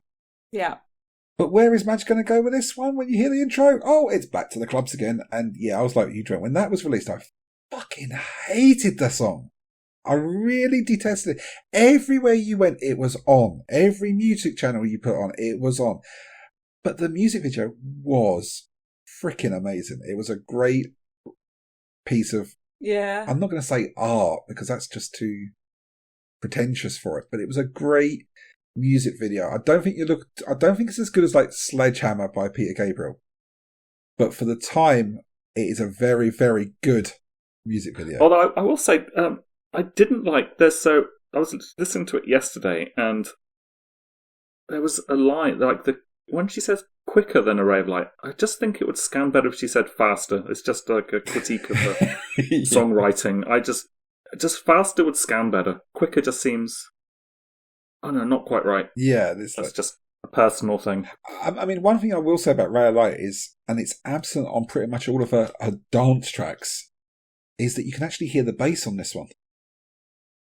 Which is a good thing. Bass all the way. Is it? Yeah. It's the most important part. I will send you scientific papers that prove so. I mean, I was saying as well, you said there, Cath, that she does really hold her notes on this one. And yeah. I've noticed that on a couple of her tracks, she sings. I don't think it's on this one she does it. There's quite a few tracks on this album. She sings on the intake of breath rather than, most singers will take a big breath and then sing. Yeah. She tends to sing on some tracks whilst breathing in.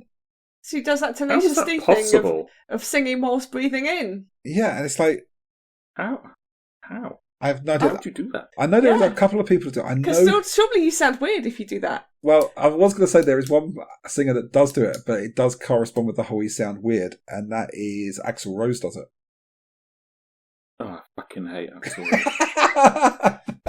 But it doesn't help with the argument of not sounding weird. That's a weird thing. That's a weird thing to do. I think it's very prevalent in theatre singers. Is it? Yeah, they tend to do it a lot. They sing while they hold a note whilst breathing in to then carry on singing while playing a didgeridoo. Yeah, or a vuvuzela. Well, I don't know. I think it's very strange to do that, and yeah. Anyway, I think anyone who can do it and it sounds great, then they must be really amazing to be able to do that, because usually it just sounds dreadful. It sounds like you're breathing in. Yeah, but I think Madonna does do that's it. Impressive. And she is impressive when she's doing it. I think you can tell when she does it, but... I didn't notice. No? I didn't know. I'm going to have to go back and listen. And maybe I'm just completely mishearing it, and it's just a different I was going to have to look into this. Okay, but this point is up for debate. This fact is not an official fact until Cath has authorised it to be an official fact. Verified. I don't. If this is what you found out, then fine. But I just didn't notice it. It just surprises me. Yeah, that's okay. Just me then. Anyway, my vote. I'm going to go with Isla Bonita. Okay. Now that we've digressed. Good choice. Hugely. Well, either would be a good choice. Yeah, I mean, this is it. That was one of those hard battles. I think that you're not sad about what one goes through. Maybe.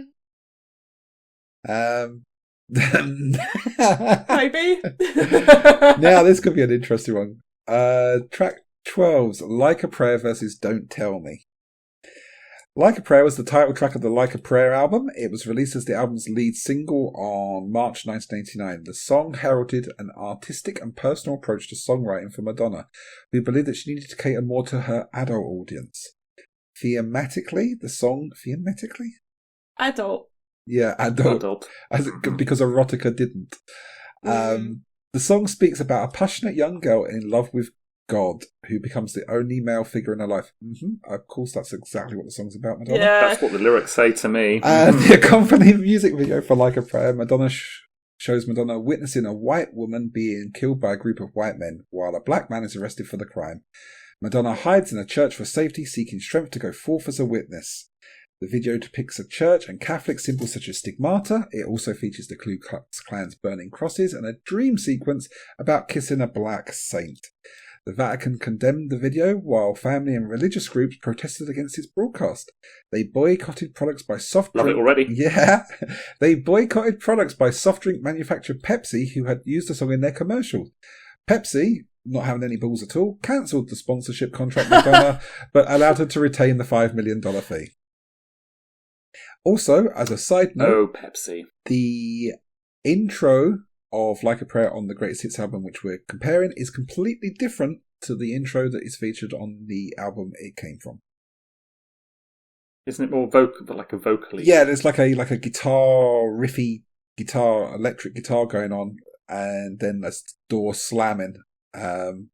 Right. And then it goes into a song. There is no mention of the bit where it goes, God? Doesn't exist. Anyway, Don't Tell Me was released as the second single from the album Music in 2000. Madonna co-wrote and co-produced a song with, I don't even know if I should try and pronounce it. We're not going to have heard of him. Some dude. Amadazi. Some dude. Yeah. Or dudette, possibly. With additional writing from her brother-in-law, Joe Henry. Henry originally conceived it as a tango-style torch song called Stop. It became Europe's biggest radio hit of 2001 in the United States. Don't Tell Me reached number 4 on the Billboard Hot 100, tying her with the Beatles as the artist with the second most top 10 singles in the Hot 100 history. Whew. Facts. Okay, so Cath, what's your thoughts on those two tracks? Right, so Like a Prayer, the blasphemy of this track caused religious outrage due to the, as you've mentioned, depiction of burning crosses and a stigmata-like scene, and suggestive dance routines near religious iconography. Rude. I know, right? Disrespect. The lyrics are really interesting, and the vocals are really impactful in this track. That it actually, they're so powerful that I forgot to pay attention to the music. So I had to listen to the track again to pay much more attention to the music, which was average at best. It's definitely about the vocals, but this is such a classic track. 7 Vogues out of 10 for sure. Then we got the Don't Tell Me. So it starts off really guitar-y, and vocals from the start, which is actually quite unusual because usually there's they sort of brought in a bit later on. It's got a really sort of Sheryl Crow feel to it as well. Probably because of the American sort of country style to it. It's got twangy guitars, it's got steady backbeat, electric synths. It's okay, but it's not really what I expect from Madonna. I mean, there's nothing wrong with it, but I don't know. I think Like a Prayer, it's classic, even though just because something is a classic doesn't necessarily mean it's a better song. But I just think that because Like a Prayer caused so much outrage and there's so many interesting things going on with that track, that's why it gets my vote. Very cool. And I'm trying to think if I'm going to jump in here or... No, I'm going to go to Duane first. Thanks. Yeah, so I actually did learn to play Like a Prayer. I think one of our singers wanted to do it. We never actually kind of got it completely. So from a musical perspective, it's actually not, I have to agree with Cath, it's not that interesting. It doesn't really do anything fun, but then songs don't have to if it's got something else going on. And I think the very suggestive lyrics sort of basically turning the act of praying into something else Blasphemy is amazing. I'm just like that. See, that's the subtlety I'm talking about. So it's a song that people can listen to and not realize what it's actually about. That's good. I like that. That's so if you can listen and go, oh shit, that's not what she's talking about. She's talking about something else. Don't Tell Me. It was okay. It's just one of those songs. So it was just on the radio MTV a lot. I think late, around the 2000s, mid 2000s. Yeah, it was around that late 90s. It was okay. It's not one of Madonna's best. It's just there. It's just there. So for me, it's Like a Prayer. Okay, it should have come to me first because now my vote is completely irrelevant. Yes, it is. I mean, I'm going to lay it on the line straight away. It doesn't matter what song Like a Prayer is against. If you have a Madonna playlist, especially... Nah, it does. I don't know. It does. No, I don't know. It does in my... I will vote against the classic ones. I mean, yeah, I would vote against the classic ones and have done, but for me, Like a Prayer... Quite unapologetically. Yeah, I just didn't give a shit. But for me, Like a Prayer is probably her greatest hit.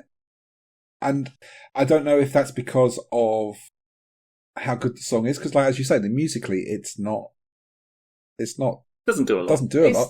Yeah. And then you've got an almost a cappella intro, save for an organ. You've got a little bit of a bass line that kicks in, but then it's all about Madonna. It's all about her vocals. Even when the backing choir kicks in, around the 2-minute mark, you're still getting that Madonna vibe through it. It's it's all about her. It's all about her vocals. And I think that's what does make it that great. Don't tell me, my notes are pretty much like yours, Cath. It's very Sheryl Crow. It's super changed her direction again. She's jumping on that country pop train that was so prevalent at the time. You know, like Sheryl Crow, Shania Twain, all that sort of. It's a country-esque song that really isn't country in the slightest. Have you seen the dance routine? Yeah, oh yeah, totally. And it's like it's when line dancing was big in the UK. I mean, if you want a modern day equivalent of a country song that's not really country, just look at Beyonce's Texas Hold'em, and I've not seen that. That'll give you that's the modern day equivalent of this song. It's country, but not. It's weird. Yeah, totally. I heard it and I was like, "This is country. Who is this? Oh, it's Beyonce." That's yeah, and it's like a bit of the whole album for her. is like that as well, and even down to her cover of Jolene. She's covered Jolene. Yeah, and she's not only has she covered Jolene, she's rewritten Jolene for a modern take. Why blasphemy? I guess because maybe was it Gen A that we got now won't have heard of Jolene, no, Jolene or before. Dolly. Yeah, which just seems crazy. Yeah, to me. 100%. But anyway, Like a Prayer, 100% for me. Yep. Another clean Hallelujah. sweep. Clean sweep. Okay. Oh, we're coming into the final hurdles now. Track 13, Express Yourself versus What It Feels Like for a Girl. Express Yourself was also from the Like a Prayer album. It was released as the second single from said album in 1989. That's a crazy amount of time ago. Express Yourself was the first... Just don't. It was the first song that Madonna and some co-producer dude collaborated on. It was written and produced by them. The song was a tribute to American funk and soul band Sly and the Family Stone. Main inspiration behind the song is female empowerment, urging women never to go for second best and to urge their partners to express their inner feelings. What It Feels Like for a Girl was released as the third and final single from the album Music in 2001. Also feels like a long time ago. Madonna and Guy Sigsworth dude wrote and produced the song with another dude. I don't know why. So many dudes, and they're all different dudes. So little time. Lyrically, it conveys society's double standard towards women, addressing hurtful myths about female inferiority. To emphasise the message, the song opens with a spoken word sample by actress Charlotte Gainsbourg from the 1993 British film The Cement Garden. It reached the top 10 of the record charts in Australia, Canada, Denmark, all of the countries.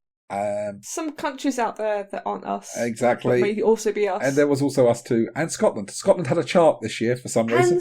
And Scotland. They had their own chart. They had their own chart according to the wiki of Pedia. In the United States, though, it peaked at number 23, which is quite... That's not very high. Not very high for a Madonna alright, track. though. It's not bad. It's alright, but it's not...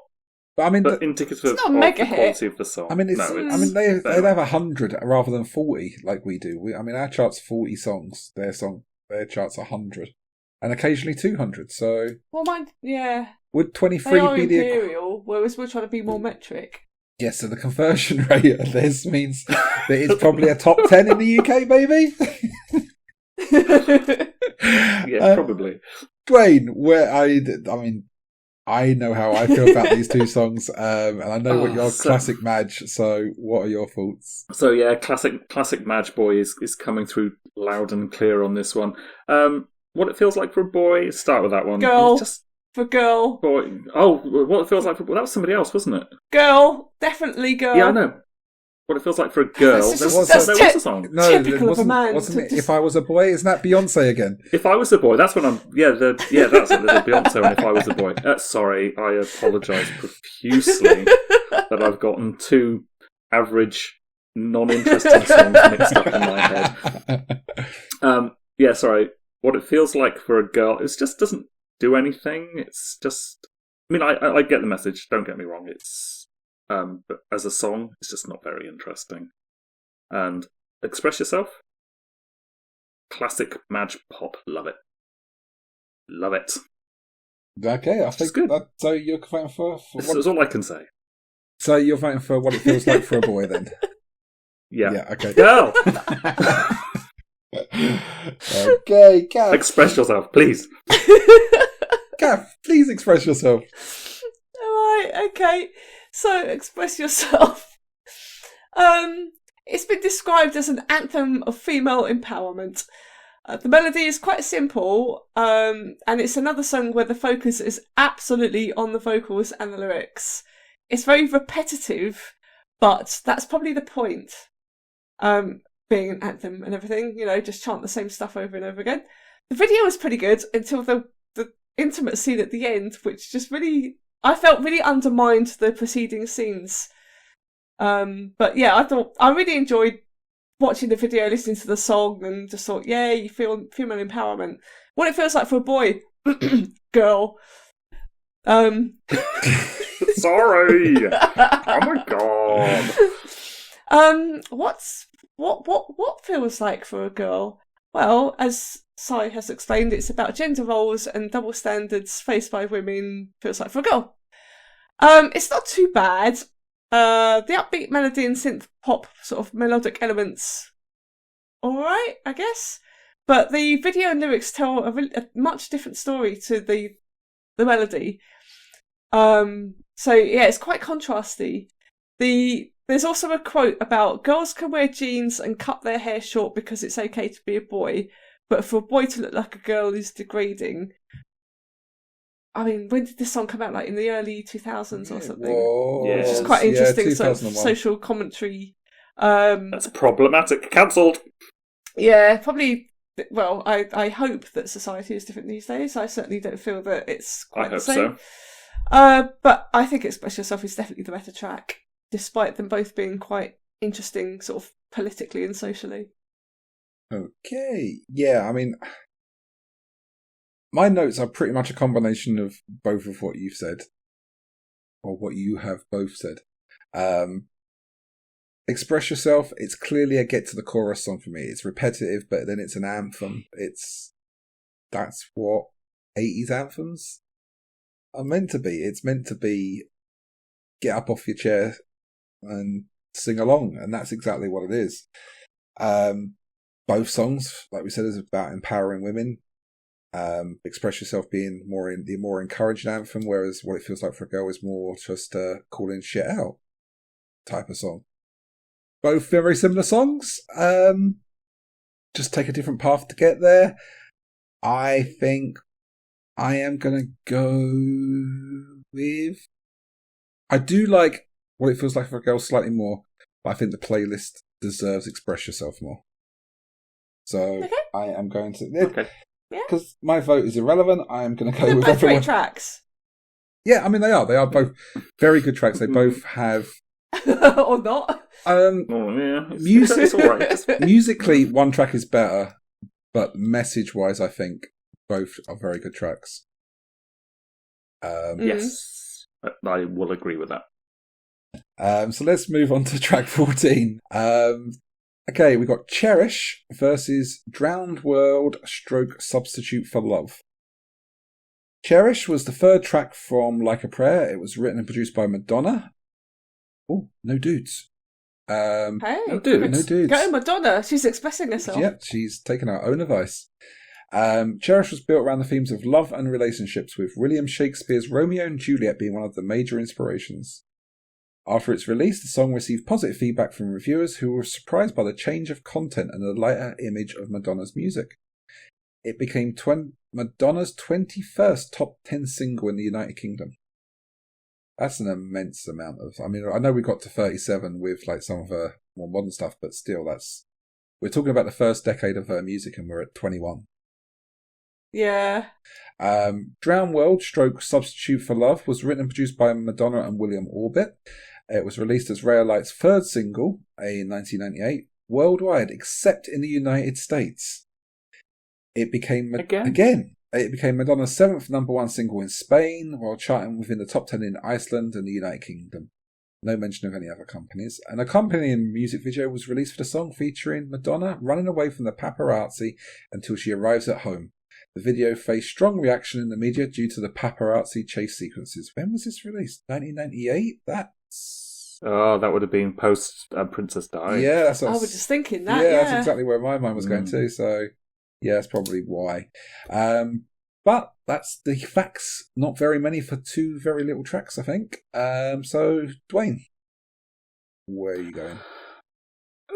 Okay, so Cherish is it's an okay little pop ditty. Yeah, Doesn't move me particularly, but it's okay. It's got a nice little sort of poppy hook. It's okay. The other two, I can't really remember them. Even though I listened to them yesterday, they obviously didn't stand out enough to me. So I think we're kind of at the weird end of, because I know we've got two big songs coming up. So yeah, it's just kind of like the not very interesting, both kind of okay-ish, I suppose. Cherish, I suppose, is the way I'll go, just because I can remember it. And having listened to it yesterday, it's surprising that I'm just like, I can't remember that one. yeah. I mean, I can't remember that. It happens. It happens. So it's just kind of, it's probably just one of those ones you just kind of go, oh, yeah. When it's like happening, you're just like, it's a song. Doesn't do anything. Yeah. Not interesting, but not offensive. So sometimes if the song's offensive, you remember it. So obviously it's just neither. Yeah. Sits happily in the middle of Meh. mediocrity. Meh. Yeah, exactly. Okay, so Cherish it is. Cath. Well, I mean, you listened to it yesterday and you can't remember it. I listened to it this afternoon. And you can't remember it. Can't remember it. Well, there you go. Speaks volumes. So Cherish, Madonna's playing it a bit safer with this track. No burning crosses or giving kids one on the smacker here. The look she's going for in the video is clearly something that has inspired sort of future generations of female artists, because it looks very much like the sort of the Miley Cyrus look, which was quite interesting. It's a fairly average pop song, but it's quite unremarkable. But it's just one, if you heard it a few times, you recall it. Whereas Drowned World strokes Substitute for Love. So initially I was hoping that this might actually be a song about, I think there's a book called Drowned World by J.G. Ballard, which is a really cool sci-fi novel about most of the planet being underwater and people having to sort of survive. But no, it wasn't about that at all. It was another slow track, which we know I'm not going to enjoy. It's got electronica, sort of soundscapes, lots of sort of soft instrumental noises, but none of the things really did it for me. And I can't remember it either. So again, for the same reasons as Duane, I'm going to go for Cherish. Oh, okay. Okay, so I think Cherish leans dangerously close into the world the 80s happened. Category. It's on the precipice. It is, totally. I mean, this could be a pop song musically. It could be the theme to a fun time 80s American comedy with an unusual situation. Maybe like a housemaid that's a guy, or a house with three dads. But it's so upbeat. It's sugar sweet. It's Drown. But sometimes that's okay. Yeah, sometimes it's okay. That's okay sometimes. But not if you're a diabetic. If it's not pretending to be anything else, it's fine. Yeah, I mean, it's just Yeah. Right, now the next one is Drown World stroke Substitute for Love. Now I've got a conversation a question I want to ask you, but it's going to be pointless asking you because you two can't fucking remember the song. And it's like, Drown World, what part of the song is the Drown World part? Just the intro? Because Substitute for Love is what the lyrics are made up from. So where's the Drown World come into it? I was disappointed. I wanted it to be about the book. I wanted Quest for Love. It's a brilliant book. I wanted the Quest for Love film Vision Quest to be a fucking sci-fi thing, but that didn't happen either. So song is full of disappointment. It is. Clearly. It is all of the disappointment. Substitute for Love is almost like the conclusion of the story that Cherish starts telling. Cherish is the young Madonna, so happy in love where everything is perfect. Whereas Substitute for Love is the older, more cynical Madonna telling her story. Is it though? Yeah, that's the impression I got. What is the story? But that's the thing. I can't remember the song. So then how do you know? Because it's my notes that I wrote. Like, when I listened to it, I listened to the song, I write the notes. And that's what I wrote. But I'm sitting here and I've been listening to you two, and all I can think of going through my head is the chorus to Cherish. Yeah, likewise. It's in my head right now. Yeah, it's totally stuck in my head. There. It's there. And for that reason alone, I think because it is such a earworm, once it's in your head, it's in your head. Yeah. It's got to be on the playlist. Yeah, it does. Another Bye-bye, clean Dradswell. sweep. Another Queen suite indeed. But We barely knew you. we don't even know you. We didn't about barely know you. We don't even know which song you are. Yeah, who the hell are you? So, track 15, it's the final battle, and fuck me, what a battle we've got to finish it off. So we have Vogue from the 1990 album I'm Breathless, written by Madonna and Shep Pettibone. Dude. Him! Wow! That guy. It was It's hard inspired... to recognise his name. I know. It was inspired by Voguing, a dance which was part of the underground gay scene in New York City. It was retrospectively seen as one of Madonna's career highlights. The song was commercially successful, topping the charts in a number of countries. All of the countries. All of them. All of them. All of them. Globally. Every country. But most importantly, in Australia, Canada, Japan, United Kingdom and the United States, it was certified double platinum, which I don't even know if that is still a thing. I don't think people sell records, so I don't think things go platinum. Well, it's all online these days, exactly. isn't it? So I don't think things... In the future? What is a record? What is a record? It's a thing. It's a thing. Mm. It's a thing dudes write with Madonna. Music was the title track of the album Music. It's obviously the lead single, and released to radio in August of 2000. Madonna's vocals are electronically manipulated in the track, with the lyrics... Are they? Are they? Yes. Ah. Slightly.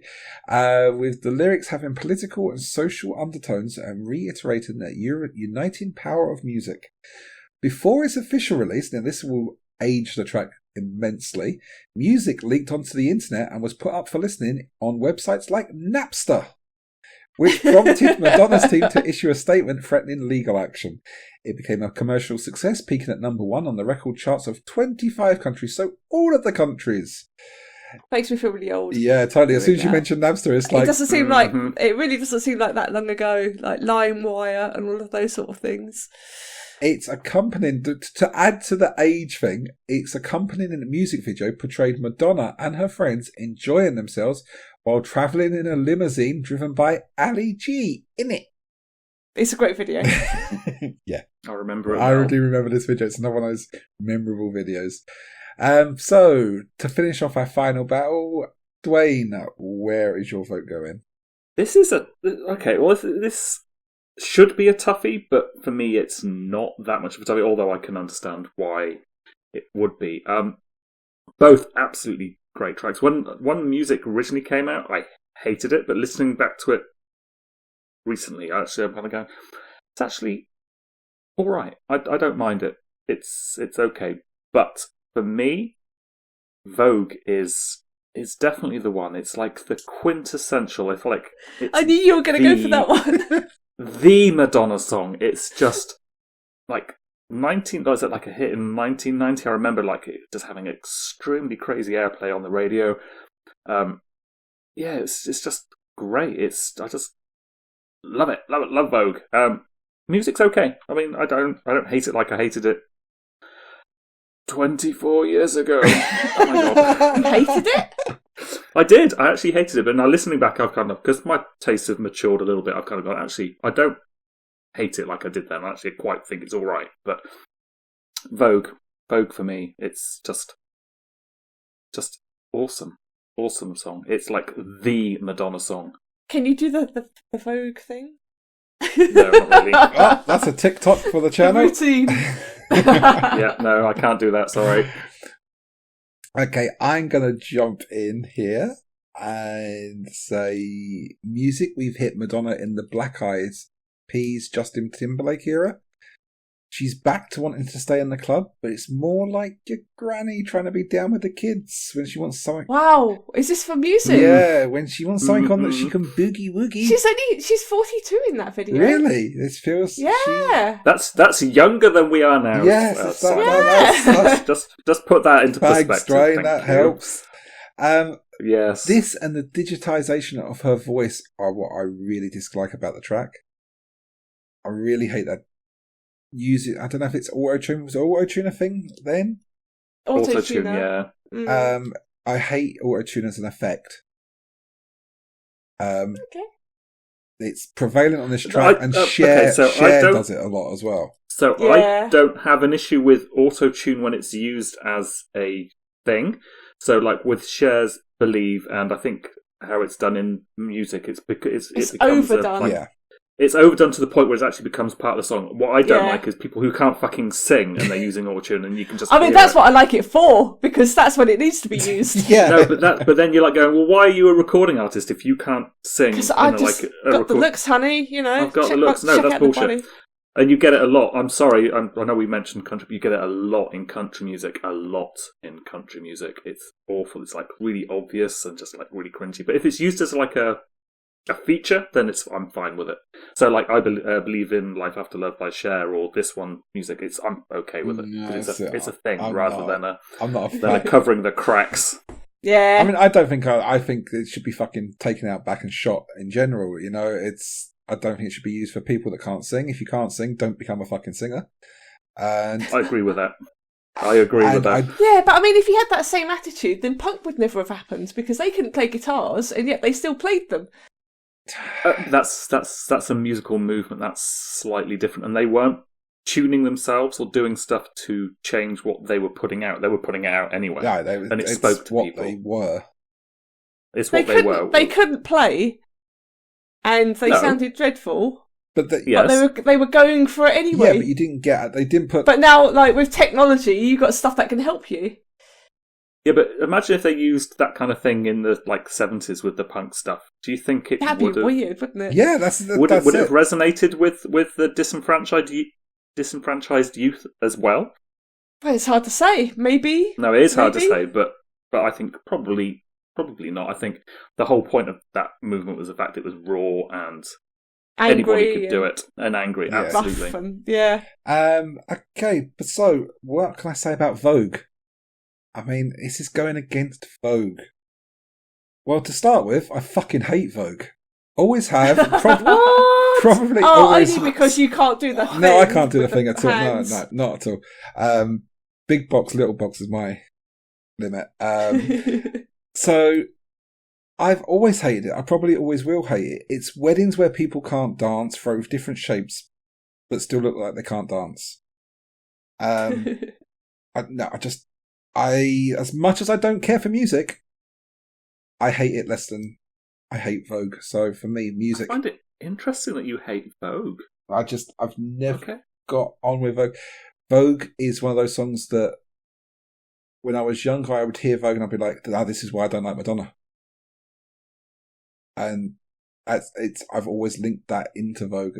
That's the reason I don't like Madonna. I can totally imagine what you're saying about like the weddings, though, with people like, oh yeah, Vogue, right, throw your arms around and do things with your hands. And I just, that's literally all I've done whilst we've been talking about it. I'm one of those people. You have become part of the problem, Cath. Yeah, but I don't care. Own it. So, yeah. We are at the point now, Cath, you have the deciding vote on... Well, Vogue's amazing. We should totally have that one. Fuck you, Cath. Right, so Vogue is a sultry little track with a smooth intro played with whispered lyrics. Everybody remembers the exaggerated dance sequences. Yes. I mean, even if you weren't there, man, you're still going to remember it. There's a lot of layering of musical samples from the house music backing style, which blasts from brass instruments, and there's a percussion loop sample as well from another track at another time. Very well combined and just so very Vogue. 8 out of 10. Ooh. Music. What a video. Just, absolutely loved it. Ali G's the chauffeur. He's got Madonna in the back. She's singing, having a good time. And then it just goes off into some weird world where she's a cartoon character and she's kicking people's asses and other things happen. It's cool beats, very, very, very memorable melody and lyrics. What a track to conclude with. everybody knows this track. I mean, it's one of the Madonna classics of the modern day. I hadn't watched the video before, actually, so it was really new to me. And yeah, I thought it was great. I really enjoyed watching it. Unsurprisingly sexy, and as far as I'm concerned, she still has it, even at the grand old age of 42 years old from when she actually recorded it. I'm going to vote for music. Ooh. So this is really interesting. The amount of what we would call classic Madonna tracks that we haven't included. We've discarded, just thrown them away. Discarded them completely. And the person who's going to tell us how many of them we discarded, or more to the point of what we actually have included, is Stu, who can take it away now. Thank you, Simon, and hello from the West Midlands. Before I read the winning songs, I do disagree with a couple of entries. I mean, how could you have music better than Vogue? And I'm sorry, but you're very wrong about Frozen being better than Papa Don't Preach. But anyway, that's my 2 cents. I wasn't even on the show, so... Anyway, the songs are in order: Material Girl, Crazy for You, Pair of Goodbye, Beautiful Stranger, Frozen, Open Your Heart, La Isla Bonita, Like a Prayer, Express Yourself, Cherish, and Music. And I hope you are all satisfied. And the playlist title for this one is The Immaculate Hits. And that can be found on Spotify by searching for the title of the playlist, or alternatively searching for the album Armageddon profile on Facebook, where you will find both this playlist and all the other playlists from our archive. That just leaves us to thank Duane for stepping in at short notice yet again.